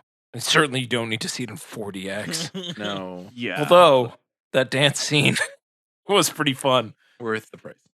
Yeah, worth my price of admission. Where's Yeah, your it's- price? I'm of just it? glad Cine it Club didn't- I'm glad price. it didn't give you whiplash. Like I saw the only movie I saw in 40x was Ghostbusters Afterlife, and I thought I was gonna Oh, puke. No, And then you missed and out on so that. I hear Jimmy seeing the bride in 4DX and putting on the Ritz. I'm like, you're gonna be putting on a neck brace. We saw Top Gun and needed Fucking- neck braces. I heard Top Gun I heard was you guys talk about it wild. on the show, and I got secondhand stress. Yeah, Top Top Gun Gun was was wild, wild. and we saw Twisters, and Twisters. I also was saw Twisters. crazy. Hell I also yeah. saw. I Ah. also saw. And we saw F1 too. Yeah, we I saw don't know if you saw. F1. I don't think you came for F1. I did not come for F1. I did do How to Train Your Dragon. That though. would have done it. Yeah. Yeah. And that was a mess of an experience. I did Fast X, and Melissa almost got launched from her chair. Yeah. I did Furiosa. That was a blast. That was. And You have to put to it go to with the right- the you have right to pick movie your because I movie. did. Yeah. What's the new Ghostbusters called? Oh, Frozen Empire. I saw that Yeah. one in 4DX, and it was not worth it. Yeah. Like some of it was a little whiplashy, but it was what James was saying, where it's just like, okay, Yeah. You're just kind of sitting for a you while. have to pick the right Yeah. movie that has enough movement. I to it. cannot explain. I think it was Twisters when I saw. Was it Twisters? No, it was one of the Fast movies that I saw. It was my first time ever seeing something in 4DX. And I didn't quite know what I was in for at the time. It was my first time, but I knew kind of because you guys had gone and you'd kind of give me the lay of the land. And I just remember looking over to this poor gentleman. And like it kicks off, and like these seats are fucking motoring and moving around, and he's trying to hold on to his popcorn, and it's like, and he just looks over at me, terrified out of his mind. And I'm like, "Yup, Yep. this is it, man. This is the rest of the movie." I hope you like having an icy in your lap. Like they should have warnings for it. Like Man, You shouldn't have popcorn. no popcorn for this one. the last 40X movie we did, I can't remember what it was, but the last one that we did, the attendant, when she was scanning our tickets, we had like a bag because I think Melissa got us like burgers. She saw the bag in our hand. She was like, "Do y'all know what you're in for?" And we're like, "Yep." And she's like, "Okay, go on through." So she was actively warning Yeah, people. and so some poor theater employee is now scraping ketchup stains off the ceiling. Yeah. there's still a pickle stuck up there. It was Avatar. It was Oh, when yeah, we that did was Avatar. Avatar. That would have been a 40X. good one too. Yeah. That would have fuck. been a good one. But I just remember in Twisters, the girl in front of me was Oh, wearing. no. She had really long blonde hair. Oh, no. And it was like every time that fucking seat thrashed, her hair went fucking flying. Oh, Just the jeez. fans blowing during that movie. Jesus Christ! It was not. It was nuts. But I- if Top Gun comes back, we all Top have Gun to go is for worth Top it, Gun. dude. Top Gun was worth fucking worth it. Okay, I'll bring the Advil. Yeah. I gotta sorry before we go too far off Avatar. Sorry, James. We'll get back to the Oscars. I promise. But I can't get too far off the subject because I actually have a bone to pick with you guys. I want to talk to you about your Avatar episode. Oh, And don't worry. we have worry. live This is- feedback. I'm not going to comment on the sphincter tightening argument that broke out between Dave and Jimmy about 3D. that was a pretty tough one. That was a good guys, stuff. You guys gave me the ultimate tease, and I don't think you even know you did it. So I have to confront you with it. Sure. So I'm listening to the episode in my car, just white knuckling it most of the time, and you guys are wrapping up, and I see in the progress bar on my dashboard, there's like 10 minutes left of the episode. And I'm like, they're like signing off. What is like, is Dave just going to leap across the table at Jimmy at like the 11th hour? And like, what is still to come? And you guys sign off. And it's just several minutes of just dead silence. And and then so I'm sure the question is like, well, why wouldn't you switch something like over to something else? I was doing like 120 on the highway at this point. I didn't want anyone turning on the news and being like, local man causes 10-car pileup trying to switch over to Stavi's World. So I just sat in my car listening to eight I'm not gonna be able to finish this.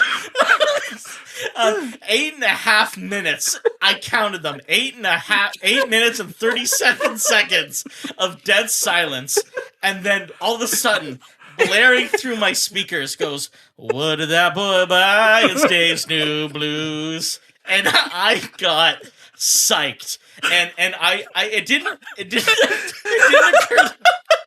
it didn't occur to me once that this was a mistake because it was your last episode.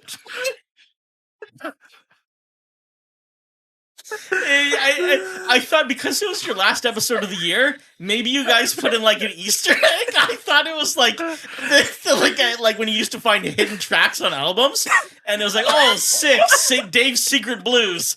And then the second the theme song ended, the episode ended, and which is probably to the betterment of my wallet.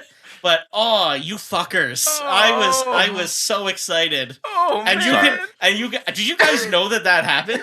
I checked last week that that was still the case. So I wouldn't go on and tell the story and look like a jackass. But no, go listen to the Avatar episode right now. Get through all the domestic spats, and you will get a Dave's New Blues stinger 8.5 minutes after the episode ends. I gotta tell you, You gotta edit that. James, you gotta leave it. Don't change it. Through 99% of that story, I was like, oh fuck, I gotta go edit something. fuck. Nope, I'm leaving that exactly the same way that it is. That is insane. I think I would have turned it off. I wouldn't have. You've just been like, oh, it's the end of the episode. Thank you for sitting there and listening to 8 minutes. You know what? We brought you peace and blue. Oh, beautiful. We brought you Still. peace and tranquility for 8.5 minutes, only to then jumpstart you back to life. Like the Frankenstein's monster himself. Oh man, I'm sorry. That's awesome. But that's Fine. incredible. I love that You got for a you. great story out of it. It's all good. Why did nobody else tell us about this? Why would 'Cause they they know? all probably Because they all turned it did off. what They you probably do. turned it off. Yeah. Y'all probably turned it off. And like, Thank you for listening yeah. to the end. Thank you. Thank you. Thanks for letting us know that It was exists. more by That's circumstance incredible. than choice, but you're welcome. I'm glad it's only that Appreciate one it. episode. I hope. God damn. Actually, now I don't. I hope it's like every episode since Avatar has had 8 minutes of silence at the end of it. Watch, you're gonna just go to Jimmy's house. He's gonna What the all the walls are gonna be fuck? torn open like the end of the conversation. Yeah. Where is it? Where's the extra dead air? Why is it here? Is it in the house with me? No, I know exactly why it happened. The moment you told me it, I'm like, yep, there's something that was left at the end that I didn't delete. There it is. At least it's dead air and not us saying something horribly offensive. No. That happened during the episode. Yeah, I know that happened during the episode. Oh, Anyway. we still need Big Jim on the podcast. Ugh, Beat the shit out of you. that's fine. I'll take my lashings. The Oscars. Yeah, that's coming up this weekend. I was just wrapping things up. That's coming up this weekend, so we'll be back soon with an Oscars episode. Very soon, yes. Do you have any big predictions? Or any like swing predictions? Swing predictions. I have one swing prediction that I may go on or not go. What do you got? I got I lied to you. Is that the Singer song? Yes. Yeah. That winning over Golden for original song. Yeah. Interesting. It's gonna be a I great like that. It's gonna be a great performance for sure. Yeah, I it's saw, gonna be I saw who great. who they're getting in. Yeah. I genuinely think Delroy Lindo's winning. Yeah. I think Interesting. Delroy Yeah. Lindo's winning. I don't think Michael B's winning, but I think Delroy Lindo's winning. On a broader note, I would like to see Sinners, not all 16 awards or whatever it was nominated for, but I would like to see it do well. Like, it felt like the theme of me watching the Golden Globes, which I know is an apples to apples with the Oscars, is every time I thought, oh, Sinners has got that category, one battle after another took it. And Yeah. so I don't. Yeah. I did really enjoy one battle after another. I know Tony didn't enjoy seeing it regular screen with me, which he's talked about on the show multiple times. But you know, Get up there with You're not Seven you're, Samurai on you're not Tubi. gonna let me live that one down, are no, you? man, it was like it. In all fairness, I made Tony do it because I think my wife was like 38 weeks pregnant at that point. So I'm like, dude, I got to be like, I have to be within 20 kilometers of my house at all given times. So no, he took one for the team. But no, I did enjoy that movie. But like, there's so much good stuff that was nominated. I hope I don't see it sweep. Yeah. I don't think I think it's going to be between the two of them. That kind Yeah. of Okay. sweep it. Like I think Sinners is going to take best casting and cinematography. I could genuinely hope it takes cinematography, but it's got score in the bag for sure and original screenplay for sure. I'm not convinced that Ryan Coogler's winning best director, but it might win Best Picture. But I'm not convinced as he's taking director. No, I think PT has director rap Yeah, I do too. and original Adapted. Adapted. And K-pop winning Best Animated, Yeah. and Jessie Buckley, obviously. Yes. Obviously. I just hope if what's the one from Weapons for supporting actress, Oh, Amy Madigan. Yeah. Yeah. I just hope she does it like she did. If she wins, she goes up like this, like she did at the SAGs. Yeah. Wonderful. James, what about you? I don't really have any predictions. I'm mad that in the best song category we're not getting a performance from Vince Vaughn and Easy's Waltz. That's because it hasn't come out yet. Oh, yeah, maybe next year's the year. Maybe next year's the It's gonna year. happen. It's I just coming. want to see him croon in front of the entire Oscars audience. If that movie ever comes out, I hope it doesn't see the light of day. But if it ever comes out, we can definitely do a live commentary for it. Hell, fucking yes. You're in for a treat, my friend. It's- You're in for a it is. treat. It is something special. Anyway, we'll be back with that afterwards. I'm sure you can follow Dave on Twitter if you want to see his live thoughts as he normally does. Remember that one time that what was it, the Globes that was on? No, it was It was the SAGs, and during Cocaine Bear. yeah, while we were trying to record an episode, chaos. You're a Yeah. chaos agent. I'm sorry. Anyway, Agent of Chaos. and then after that, we'll be back with another regular episode in our normal time slots. And yeah, so the last thing I'm going to do before I finally close this up is thanks, Mason. Thanks for coming out again. Thank you very much for Nice. having me back. Acting like got an invitation out of the blue, whereas I hit up both Tony and Dave this time. There it I is. want to be back on. That's I had it. so much fun with the Honey Don't episode. I had a lot of fun today too. Good. So yeah, Excellent. thank you, gentlemen, for having me back. This is a great. You had something you wanted to plug, didn't you? Oh Yeah. yeah, sure. So you can still follow me on Instagram at Movies with Mason. I'm still doing the daily trivia and polls and Hell yeah. games and stuff, but I also I'm doing a weekly movie challenge where I got a book for Christmas where every week is a different theme or prompt. Nice. So I'm in like week 10 or 11 now. And I'm having a lot of fun just doing video reviews, pushing the Instagram editing software to its absolute limits. Sure. So if you want to go on that journey with me, follow me on Instagram, and I'm having a blast with it, and I hope you get something out of it too. Love it. Perfect. Love it. Yeah. I've been enjoying your journey so far. So yes, Yeah, I'm thank you. excited to see what's coming up for week 11. I look forward to it every week. Yeah. Oh, awesome! Thank you. So anyway, I think that just about does it then here for us this week.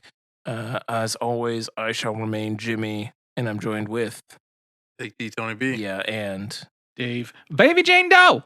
of All course our very special guest. The mildly redeemed for watching Seven Samurai on Tubi, Mason. Absolutely. And we will see you all very soon.